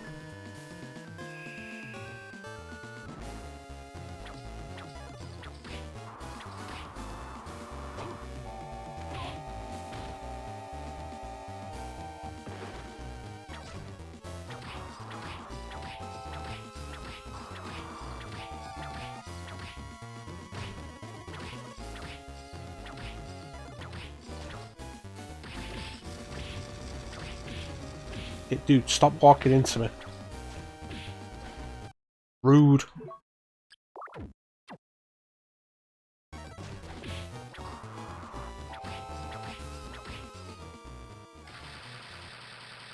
Some people. Just no concept of personal space.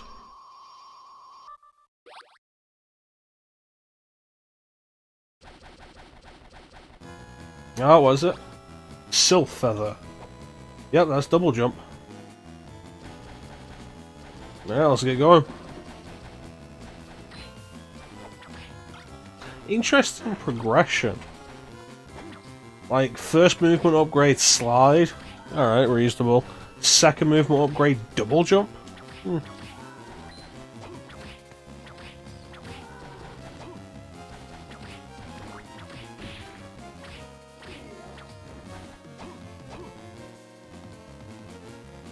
I should go to that save point first.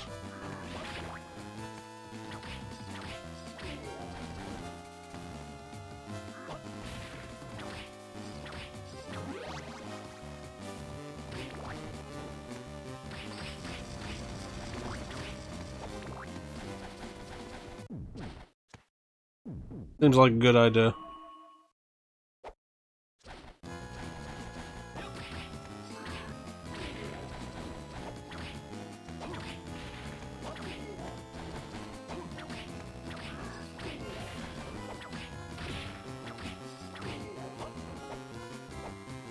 Alright, so what's up here? That's a big golden skeleton. It's just called Big Skeleton. Jeez.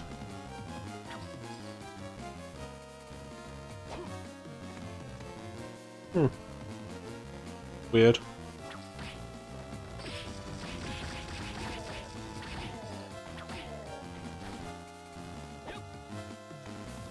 Ooh, health. Definitely take that.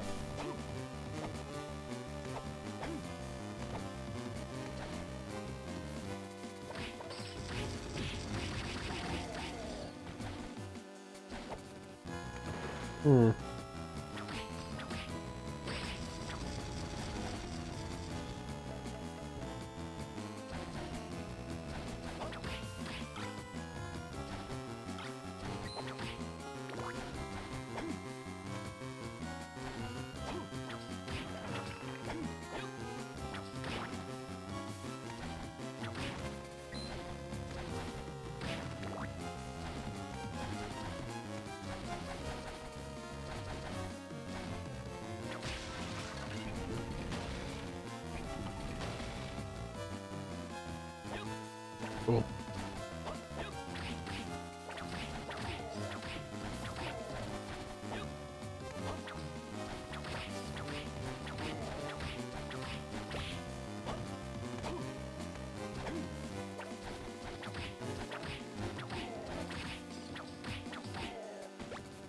Leather cap. It looks like a flat cap.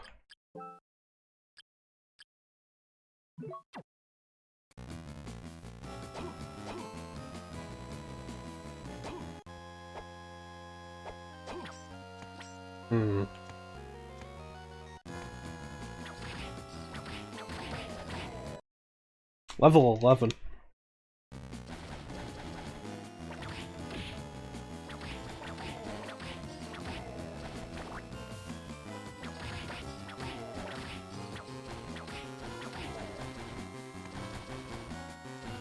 Alright, it's time to go back.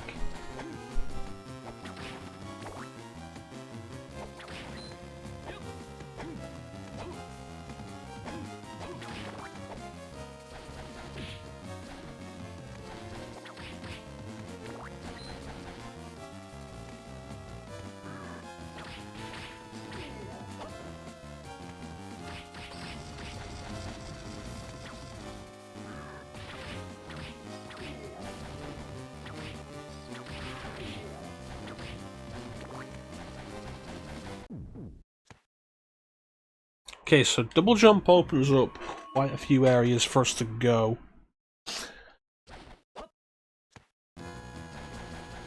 We still haven't even gotten to the gimmick of this game.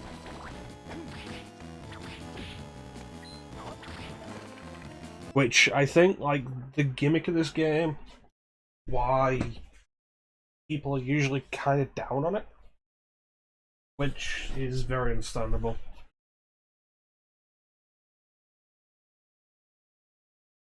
I don't want to give away what that gimmick is.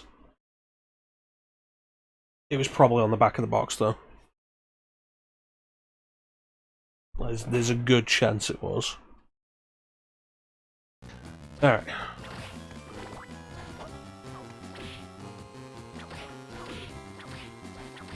You son of a gun.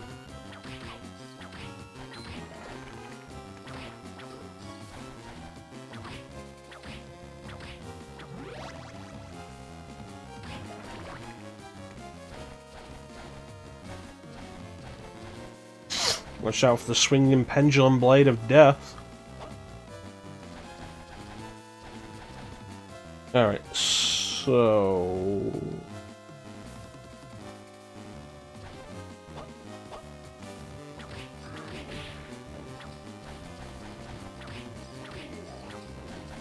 Right, I think that's where the stuffed stag was.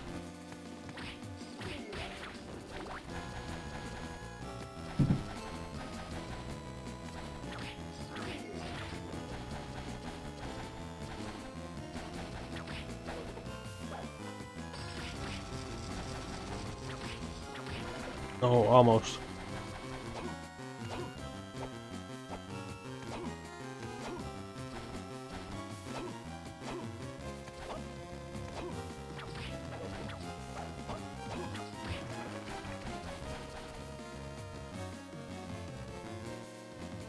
Alright, I think over here.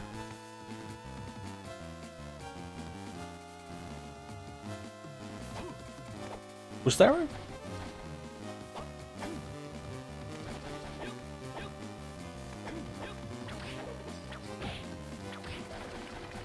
Right, I was thinking there was a way up there or something. That was the way that I was supposed to go.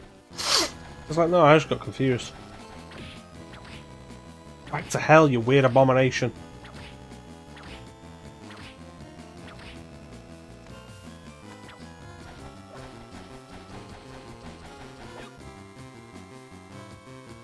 Alright, so I think this way had heart max up that I needed a double jump for.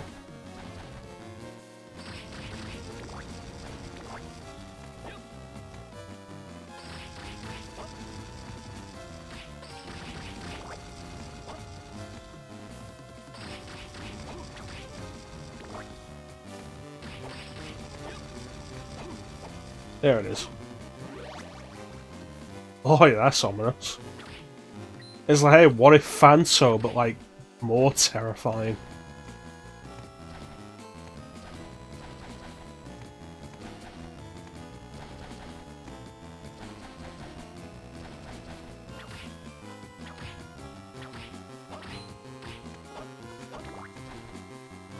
Back, Hellbeast.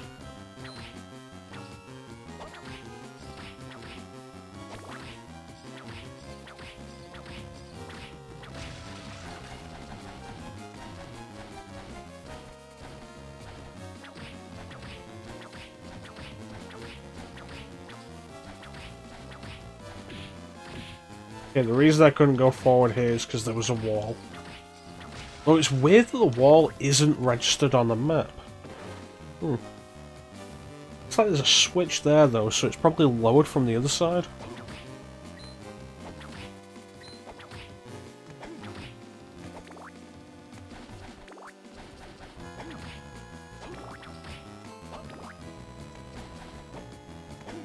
Hmm.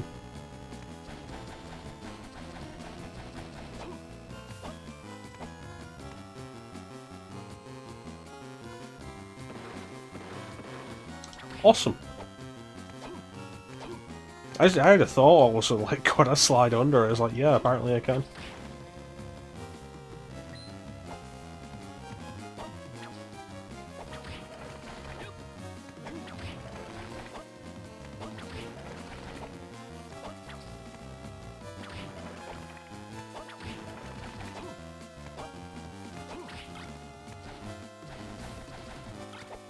There you go.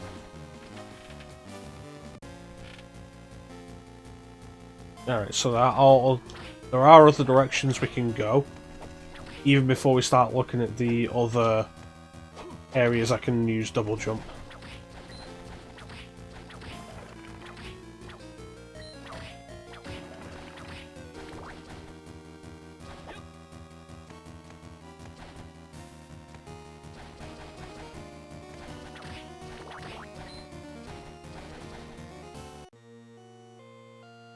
Ah, yeah. So this is the weirdest side quest in the series.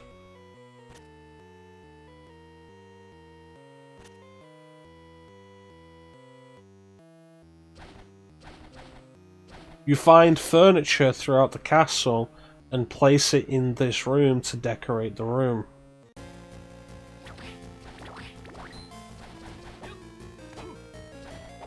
And it's one of the weirdest and dumbest side quests in the series.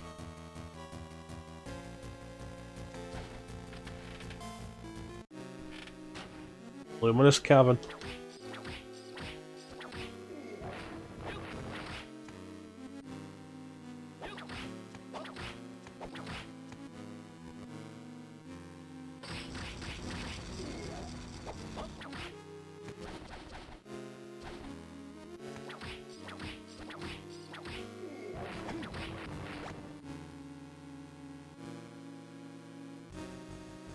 I really want a save point.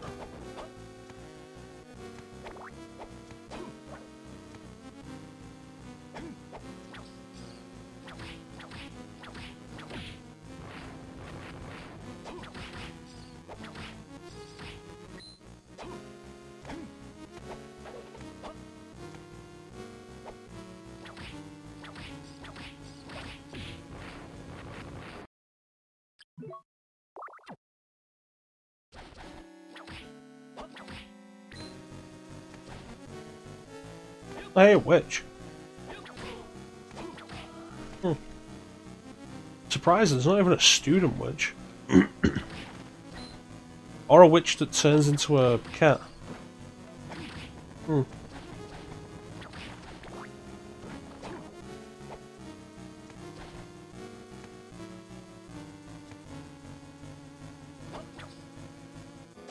Well, usually they turn into cats. And usually you run into the students first.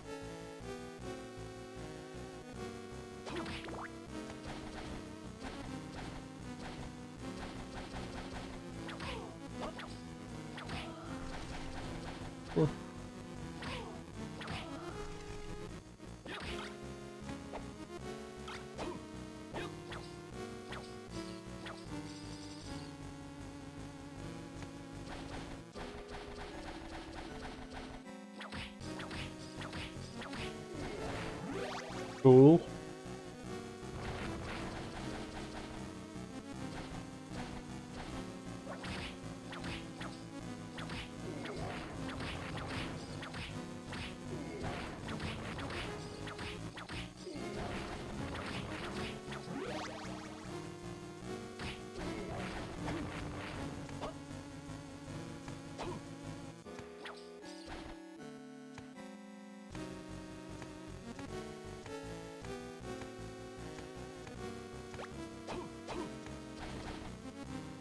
Oh boy.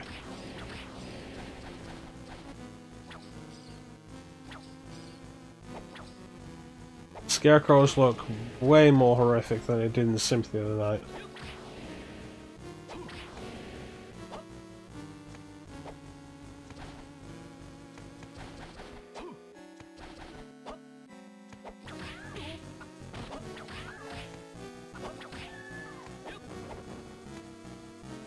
Imagine if, like, I've just been accidentally avoiding all of the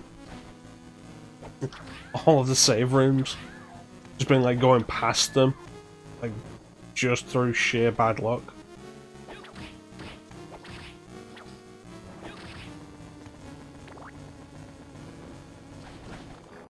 I feel like that happens sometimes. Hmm.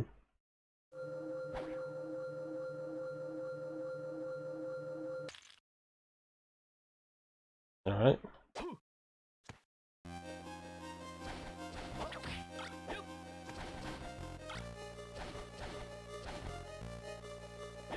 Oh, if I remember rightly, we don't see the, we don't actually find the gimmick until we fight death first time. Hmm.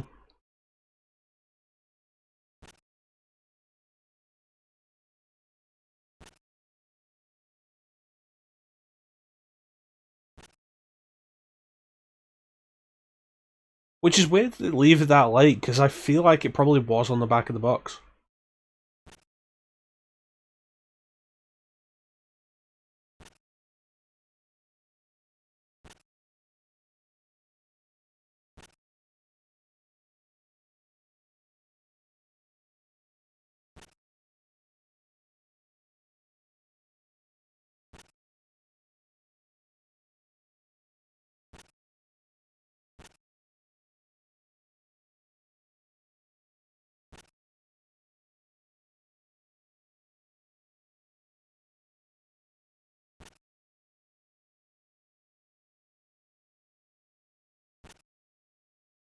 The story of Castlevania 2.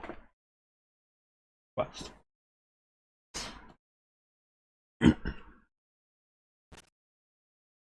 So Simon gathered Dracula's remains and destroyed them. But now you can just find his remains again.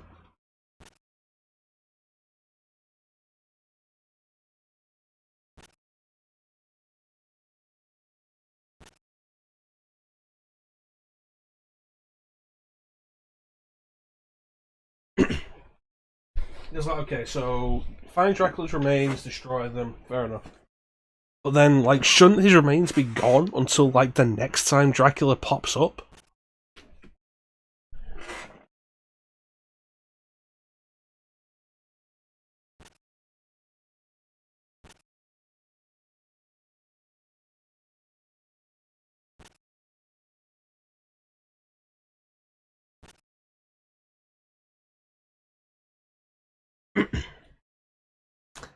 Weird thing.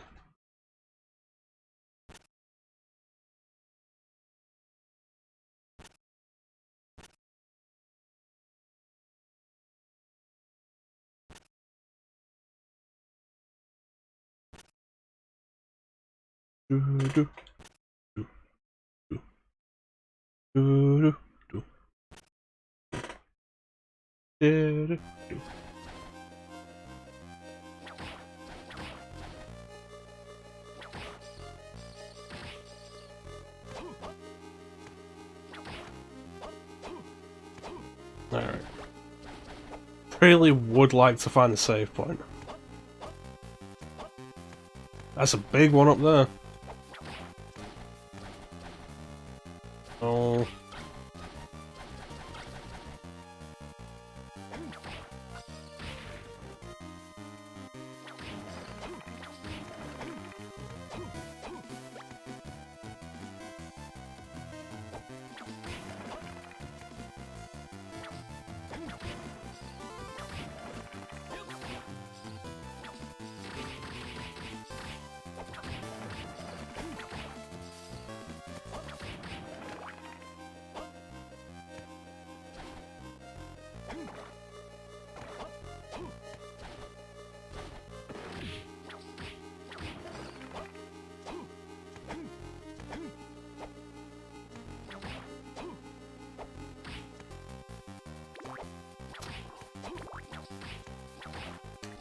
honestly getting a little nervous.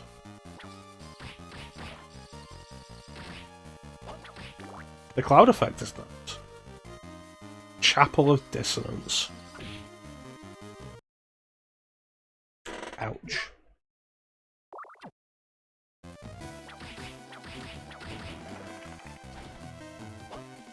Okay, so don't hesitate with the archers, just go straight for them.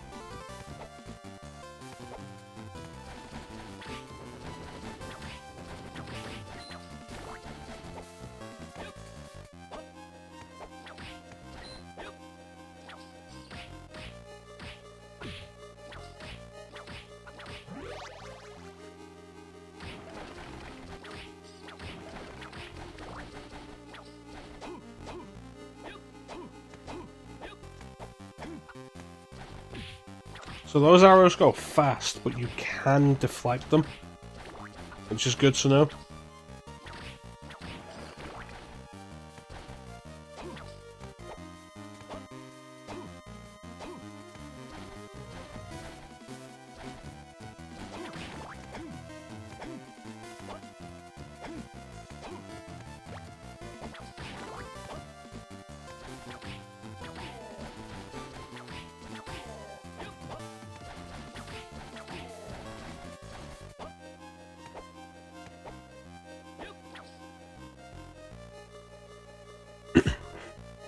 Hey, how you doing, Martin?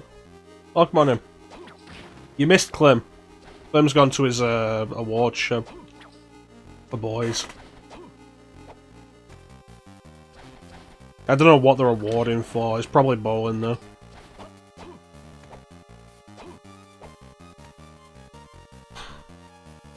Yeah, it's going pretty well. It started rough. Like, died twice in the first hour. Well, I think it's going pretty well. For having beautiful hair. Yeah.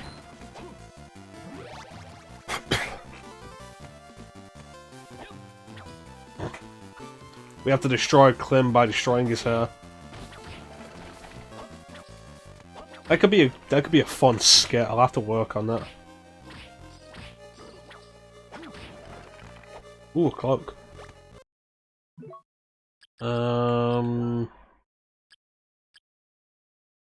Nice.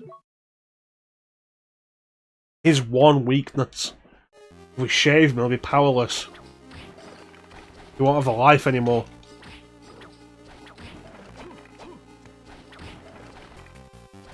Yeah, Mecha-troidvania is going alright. God damn it. I've been searching for a save point for like 20 minutes. It's getting kind of ridiculous. Psycho Mantis was controller port too. He's probably got it in his shop. It would not surprise me, honestly.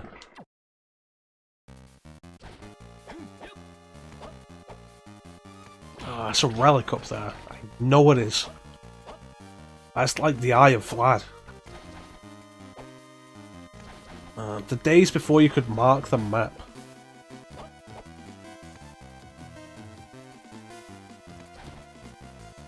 Locked with a magic spell. Go with the barbers is like a lawsuit waiting to happen.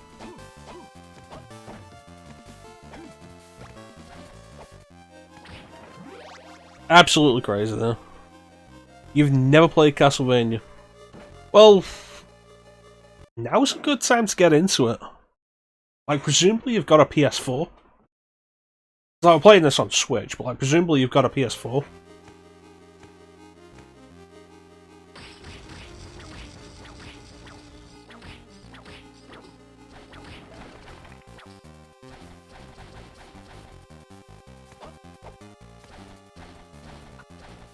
Right, there's the Eye of Vlad. Tried to get into it on Game Boy. I had Castlevania on Game Boy. I had Castlevania 2 Belmont's Revenge on Game Boy. And it's a good game. It's difficult, but it's a good game. Comprehend anything past playing Pokemon. I mean, Pokemon's probably more complicated. It is an RPG after all. Oh, much has changed. Well, if you're interested in getting into Castlevania, if you have a PS4, there's 3 options. There is Castlevania Requiem, which is the collection of Rondo of Blood and Symphony of the Night. There's the Castlevania Anniversary Collection, which is a bunch of the classic Castlevanias, if you're after something old school. And there's Castlevania Advance Collection, which is what this is being played on, which gives you the 3 Game Boy Advance Castlevanias, and Dracula X, which is on Super Nintendo. And they usually go pretty cheap. Like, you would not have to pay full price for any of them. And, like, none of them are bad.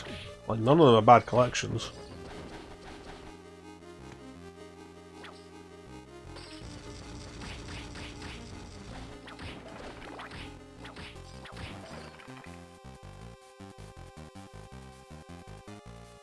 Yeah, because, like, everything on PS4 is available on PS5, so it should be doable.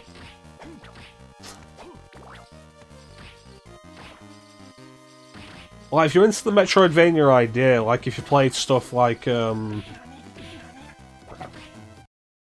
want to deal with that.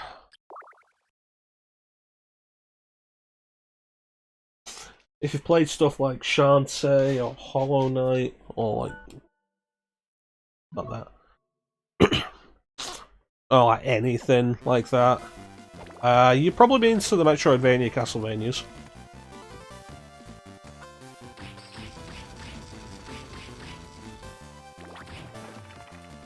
Loved Hollow Knight.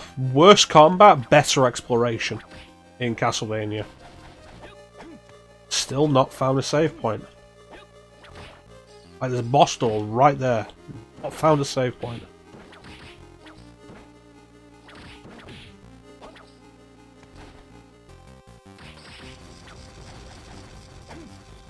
Yeah, the exploration is better than in Hollow Knight, but the combat is worse.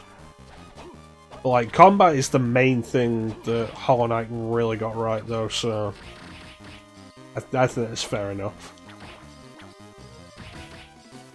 But Hollow Knight is going to be one of the games we'll be doing for Mecha-troidvania. It is coming up. Not next, but after this is Blasphemous. But, like, we are doing Hollow Knight. Look forward to that. Because, like, the combat in Hollow Knight is so good. Such good combat.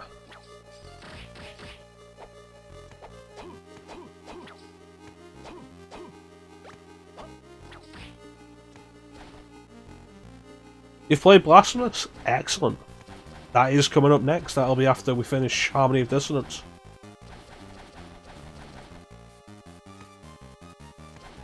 Like, not immediately after. We're not going, like, non-stop with these. But, like, the next stream after I finish this. Seriously, where is a save room?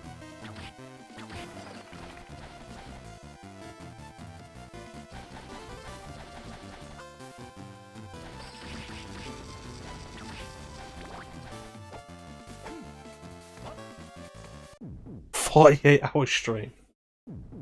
Yeah, sure, let me just do 10 Metroidvania games in one sitting.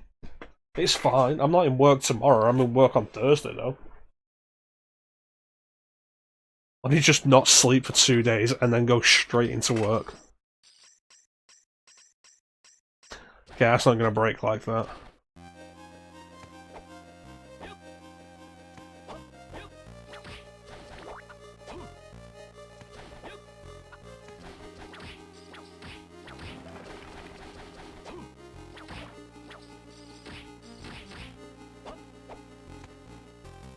You're off Thursday, you can't wait. I was off yesterday, and I'm off tomorrow, and like, all day today I was like, God, I can't wait to just not be here tomorrow.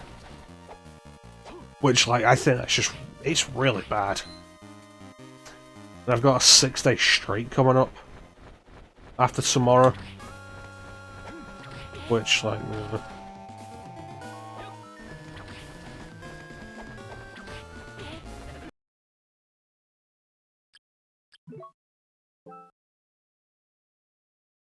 Yep, 6 days on the trot.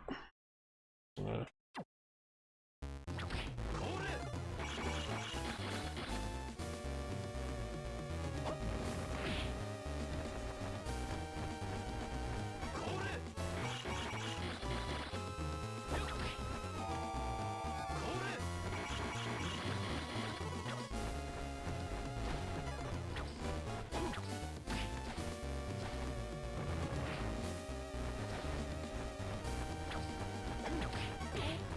God damn it. Depends on the job. Yeah, it's retail. Retail work.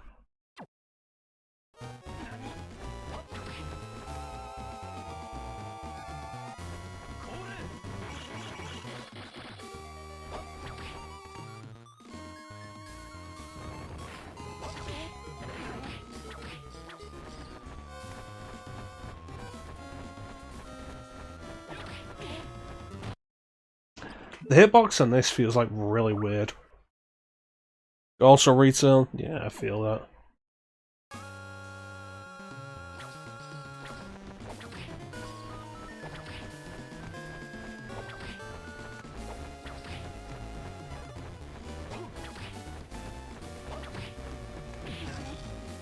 Damn it.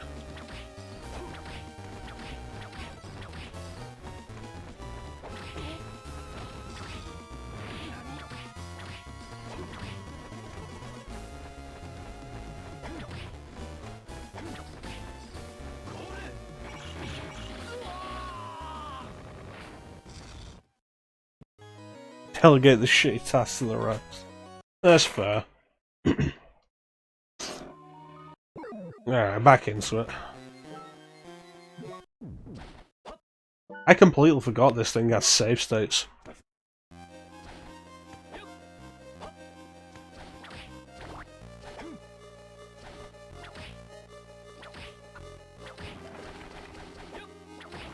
I'm not gonna use them because like I played this like I'm playing it on the GBA.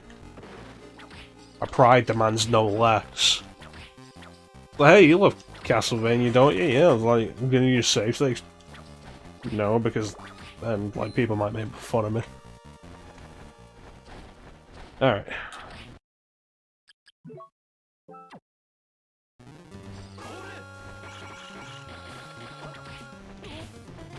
Like the hitbox is so weird on that, it feels like.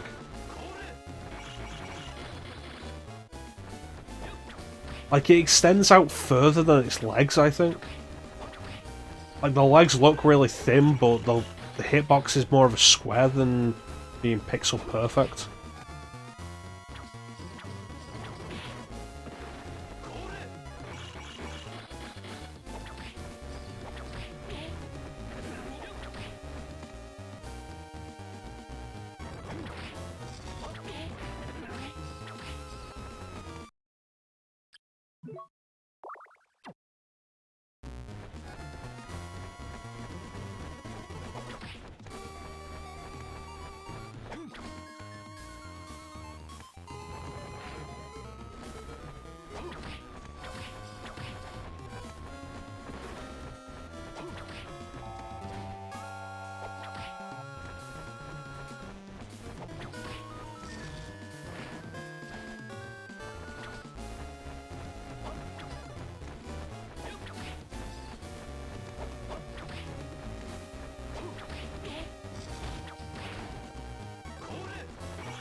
I just die.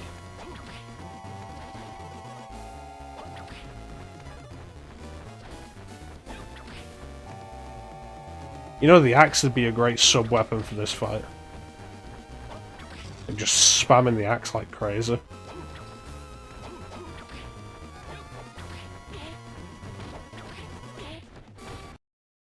Those feet, just like, always getting me.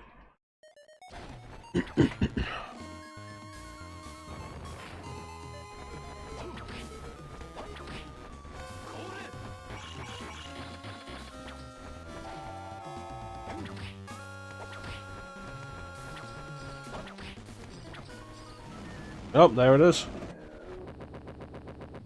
Nice. I didn't need to use that high potion at all. God damn it. Night goggles. Did they actually do anything for me? Ability to see in the dark. They're going to be a requirement for something. An area that I've not stumbled into yet. Absolutely feel it. The clock tower.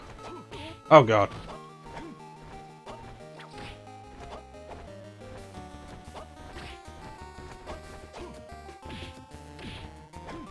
That harpy's naked. Thankfully, it's not attractive at all. Jeez. Burn through all my health. God damn.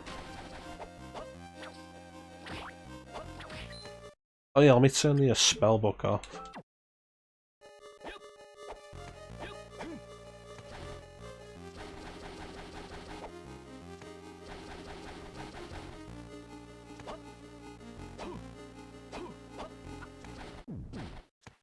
Ugh.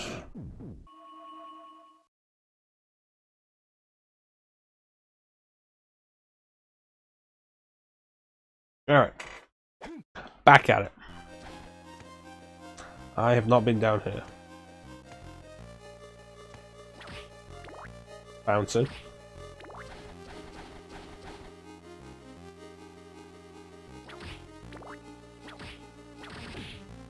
Okay, evil sword.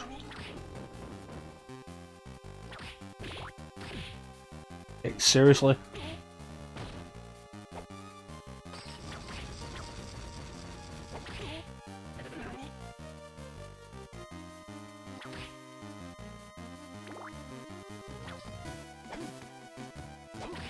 Yeah, cool, possess weapons, whatever. Actually be in a position where I can hit you. Like, stop flying off the screen.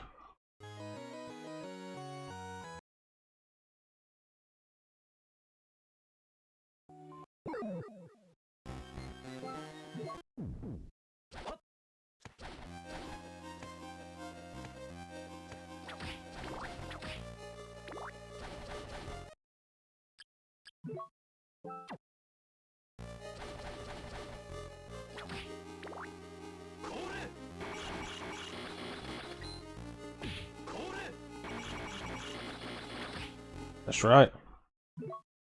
Yeah. Absolutely. Fantastic.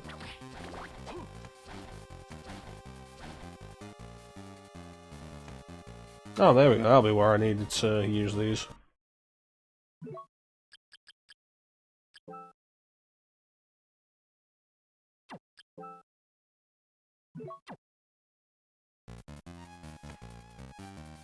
To a certain degree.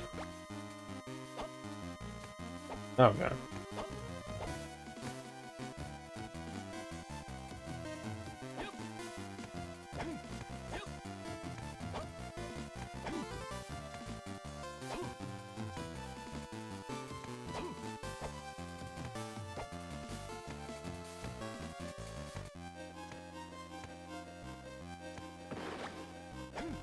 Hint card 2.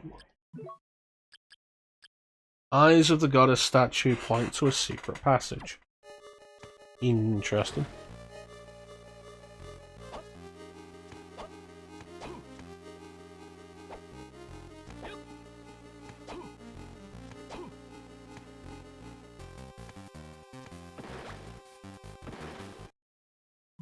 Alright, what's the caveat of the Chaos Ring? Increases the strength of holy water. That doesn't sound right. Like, Chaos Ring? Aqueduct of Dragons. I mean, this is probably progress. Swap these out again.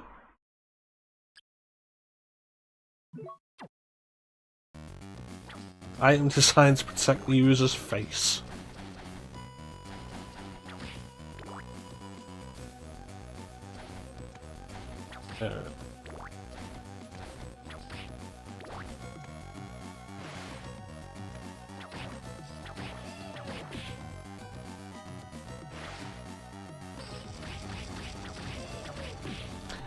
Oh, these guys have a lot of health.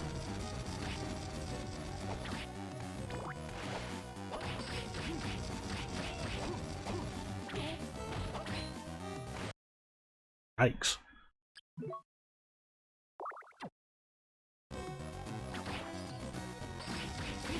I wonder if Clem would get mad at me for saying yikes, because it's kind of his word.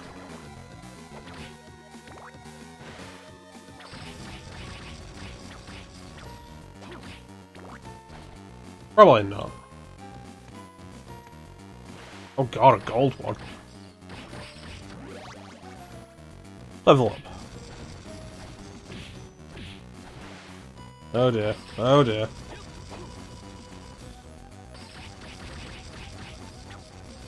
Yeah, somehow managed to make that work out.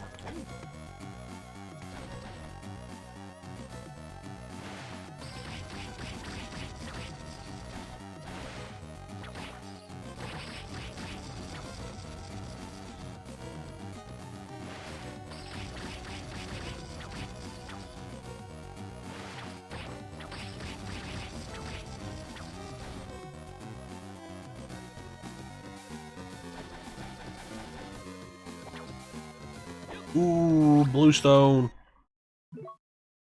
Whip upgrade.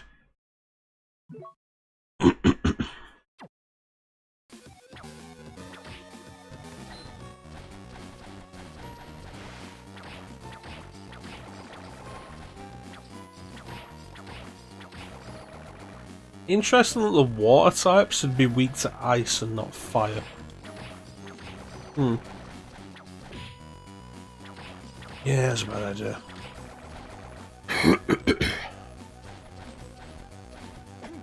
But this gives us more versatility, which is a good thing.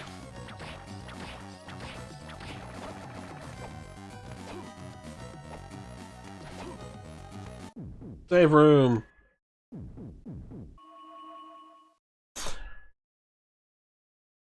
Yeah, I feel like it might be time to call it.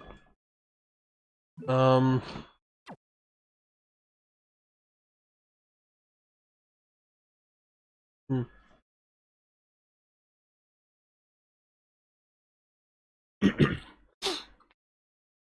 We've made reasonable progress. 2.5 hours. No, let's keep going for a bit more. We can keep going for a bit more. Swear to God, if I don't find the next save point for half an hour, I'm gonna be irritated. Oh, it's a boss.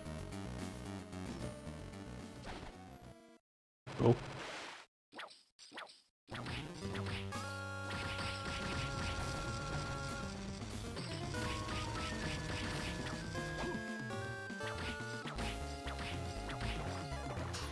Really glad that I found the blue orb. It's like, this would be so much harder without it.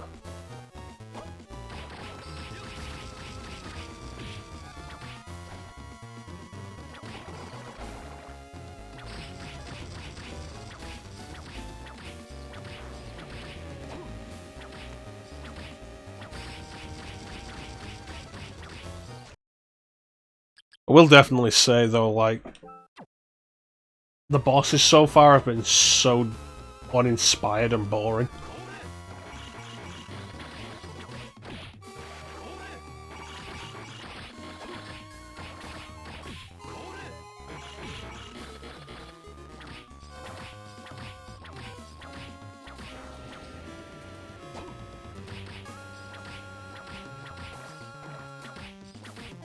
Like, 2 dudes in armor, a giant version of a standard enemy.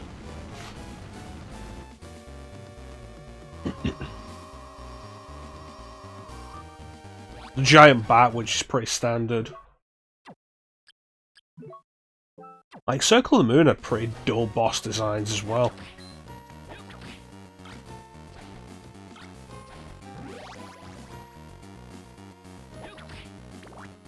And then Aria of Sorrow happens, and like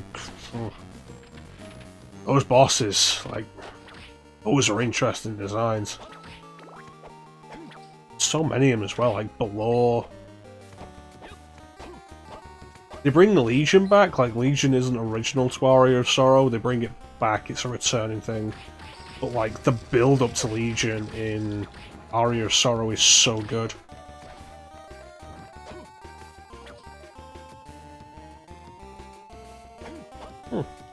Circled round to the clock tower. That's neat.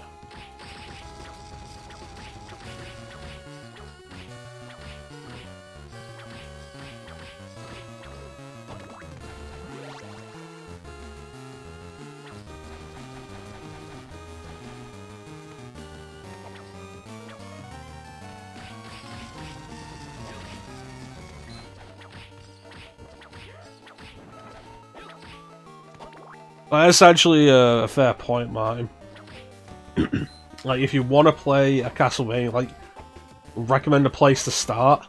Aria of Sorrow is really good.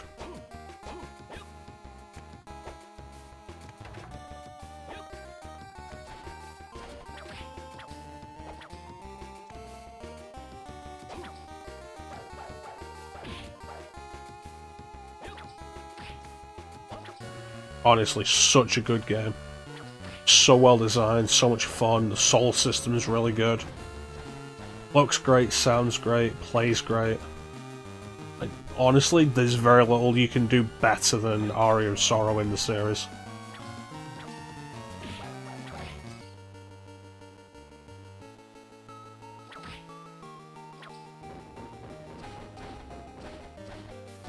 And that's on this collection.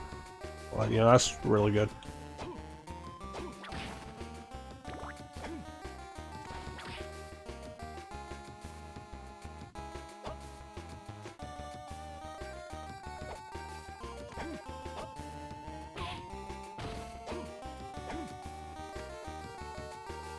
Why did I choose our Harmony of Dissonance? That's a question. I mean, I haven't done it on stream before. I've done Symphony of the Night a few times. I've done Aria of Sorrow, I've done Portrait of Ruin.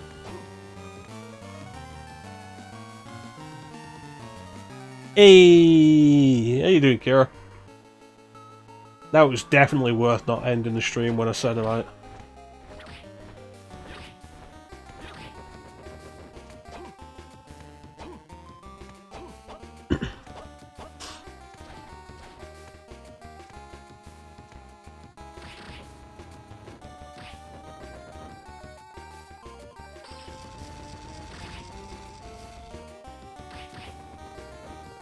Yeah, bless me with your presence. That's fair. It's a hospital and it has a map. Yeah, Aria of Sorrow is like just fantastic. But yeah, I don't know, next Castlevania I do, Mecha-troidvania Castlevania I do on stream, it would make sense for it to be Dawn of Sorrow, because I did start that during the Castlevania Marathon, but just kind of stopped.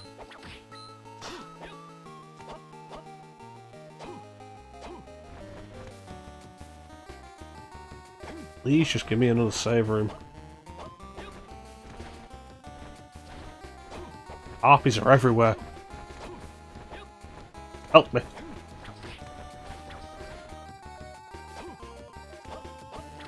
Oh boy. The yellow Medusas. What does this one say? Dawn of Sorrow is fantastic. Like, with the exception of the touchscreen requirement for the seals, Dawn of Sorrow is arguably the best of the series. Some spells can be cast multiple times. Cool. Don't know what that means. It's been so long since I've done Harmony of Dissonance.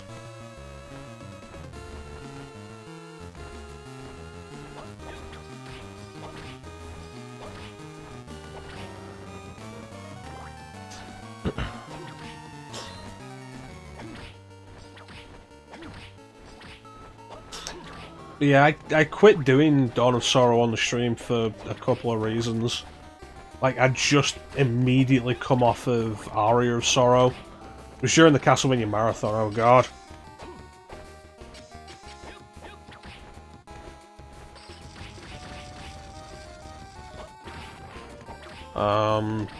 The method I had for playing DS games at the time wasn't great. Ooh. That is a substantial defense boost. That is almost 30 defense points. Yeah, I'm gonna take that. Like, now doing DS is way less of an issue. So yeah, next Castlevania game I do should just be Dawn of Sorrow. Which, like, if I don't do another Castlevania game before next year's Mecha-troidvania, like, the Castlevania representation should just be Dawn of Sorrow.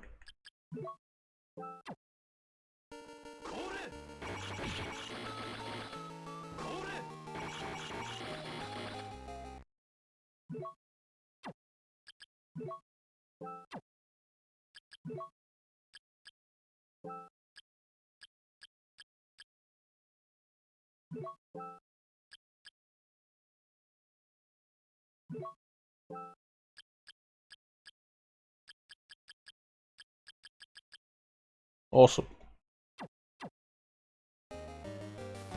Good defense. Good defense bonus.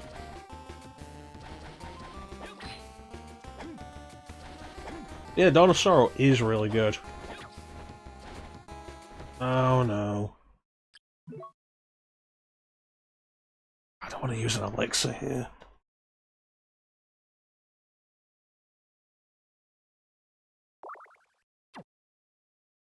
My god, if I run it with save room.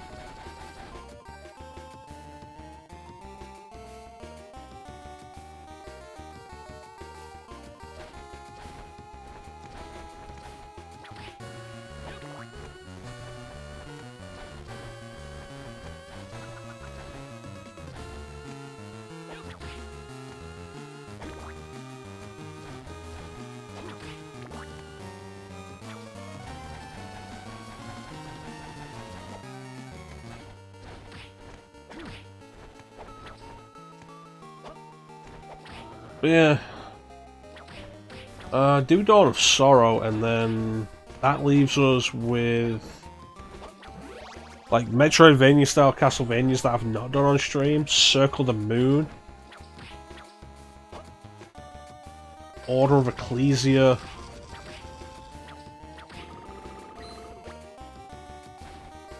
feel like another one. I mean, Mirror of Fate, technically, but it's not so much Metroid. It's not a bad game, and like I should probably do it at some point, but it's not so much Metroidvania. They say it is, but it's really not.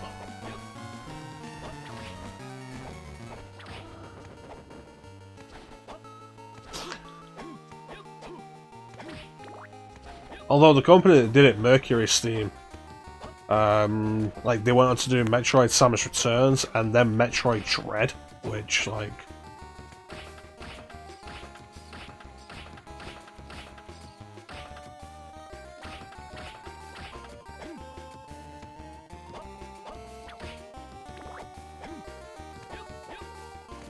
massive step up.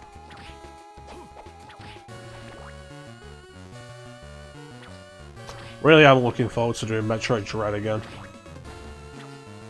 Like, absolutely. Oh god.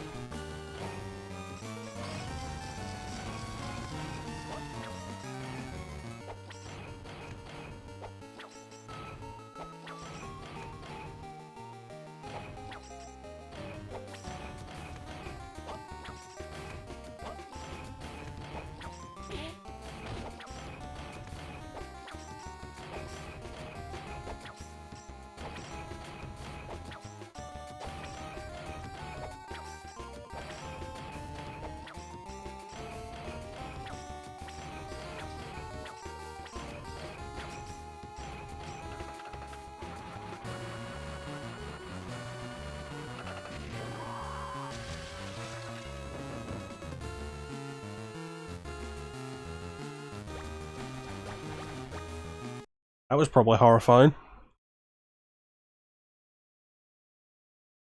Yeah, dread mode, which I will not be doing. Absolutely not.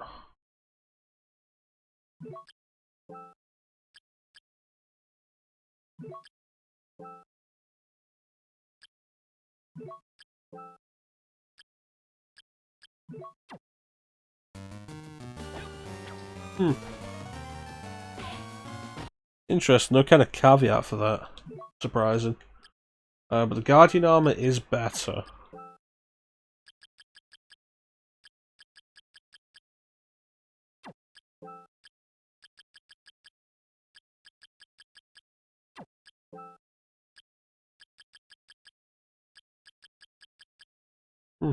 Alright.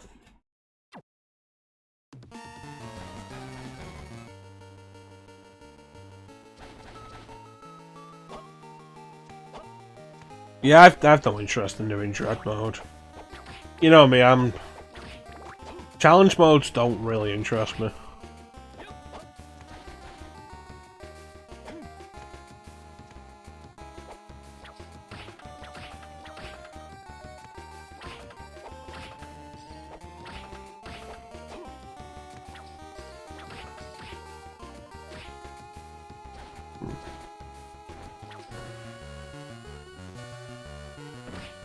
Like, dread's tough enough as it is.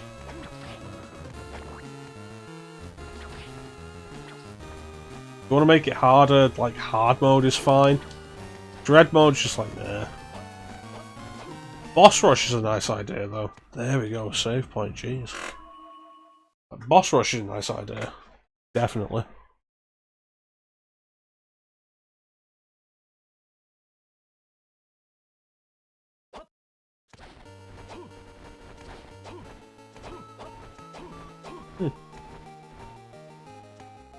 It's a blob.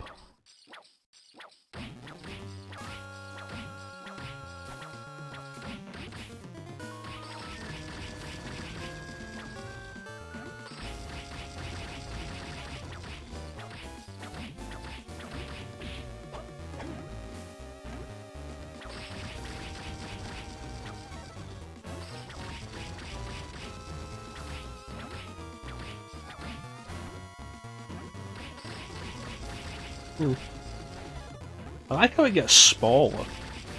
Okay, so you hit it and the slime like bounces out and you gotta destroy that, but I like how it gets smaller at the same time. It's a nice idea.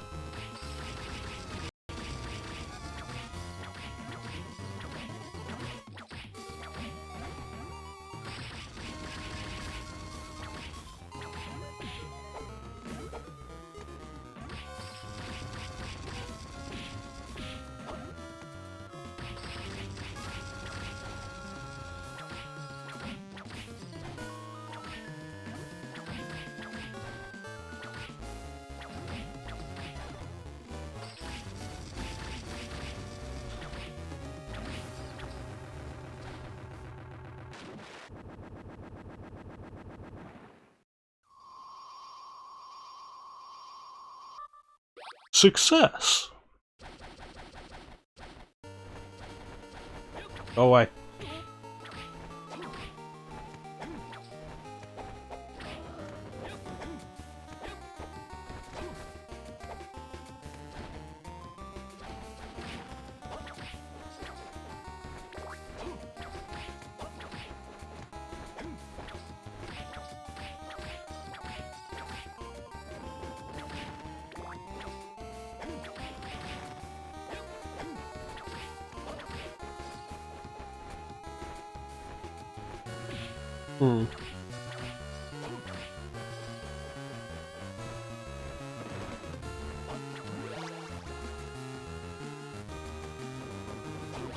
Greenstone. What does that one do? Wind. Alright. That's kind of cool. And the harp is weak to wind? I mean, you'd think.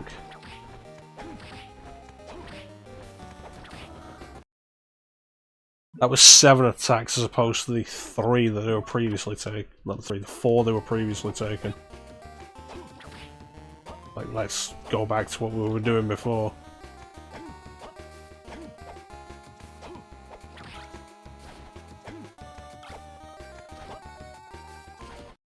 Hey, Death.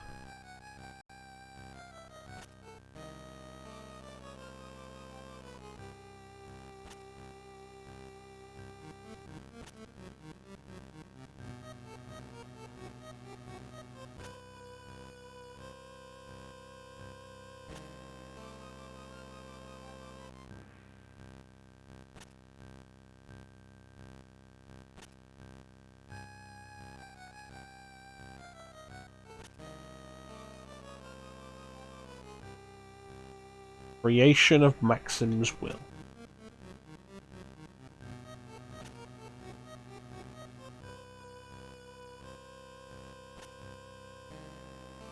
Castle's 2 spirits now embody my lord's powers.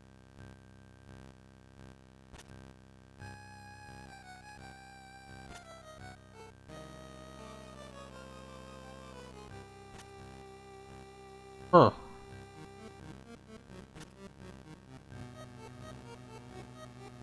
And there you have the gimmick of Castlevania Harmony of Dissonance. And arguably the main reason why people are kind of down on this game.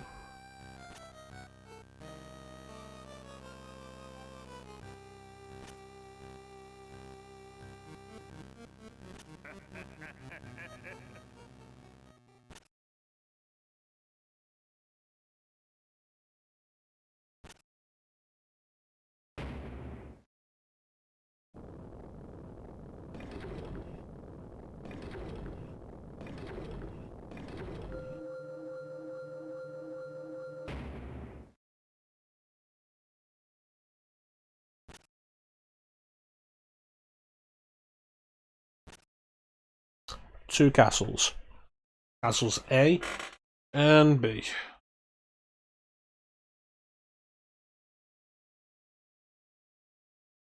So the interesting thing becomes that we've already explored part of B.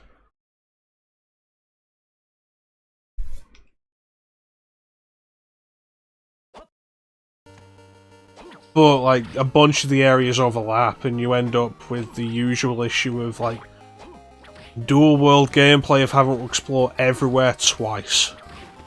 And that's mostly what people are really down about with this game.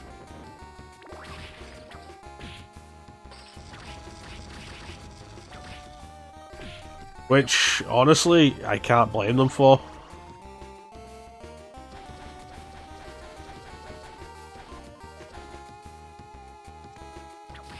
Still better than Symphony of the Night's Reverse Castle, though.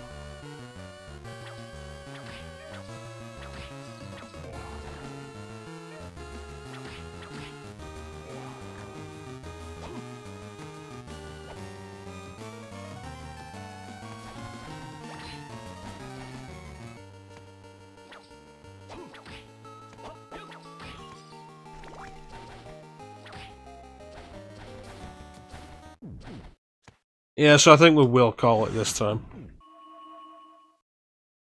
So the reveal of the two castles. Blue is A, green is B, and cyan is areas that have been explored in both. So yeah. Two castles to explore.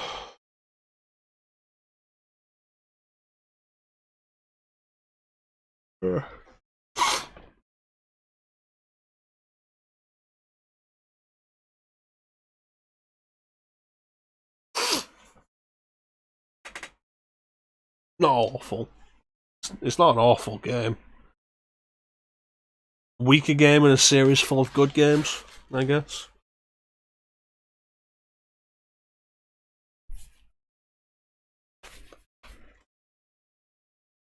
Like I said earlier, it's like with Zelda when people say, oh, Skyward Sword's terrible. It's like, it's not. It's a weaker game in a series of excellent games, which puts it at worst like a good game. Yeah. Anyway, that's going to do it for us for today. I want to thank everybody for joining the stream. Yeah, I was really appreciate the support. Big express thank you to everybody in the chat. Chat is always the best part of the stream. Amanda, Clem, Martin, and Kira, thank you so much for keeping company, guys. Very much appreciated. We're back tomorrow. I am off tomorrow, so probably like between 7 and 8 PM British Standard Time, GMT, Greenwich Mean Time. To continue this and with any luck finish it. Like, if we can finish this tomorrow, that'd be great. And then we'll be able to start Blasphemous. When we next stream after that. I need to sort out like a regular streaming schedule. Which would be easier if I had regular days off, which I don't. So it could be the thing of me saying like I stream Monday, Tuesday, Thursday, Saturday, Sunday. But then like what if I'm off on Wednesday? Do I just not stream that day? Like not take advantage of that extra time? It's like who knows? But yeah.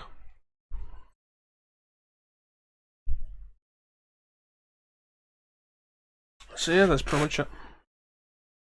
So once again, I want to thank everybody for joining the stream. Always really appreciate the support. Big express thanks to everybody in chat. Chat is always the best part of the stream.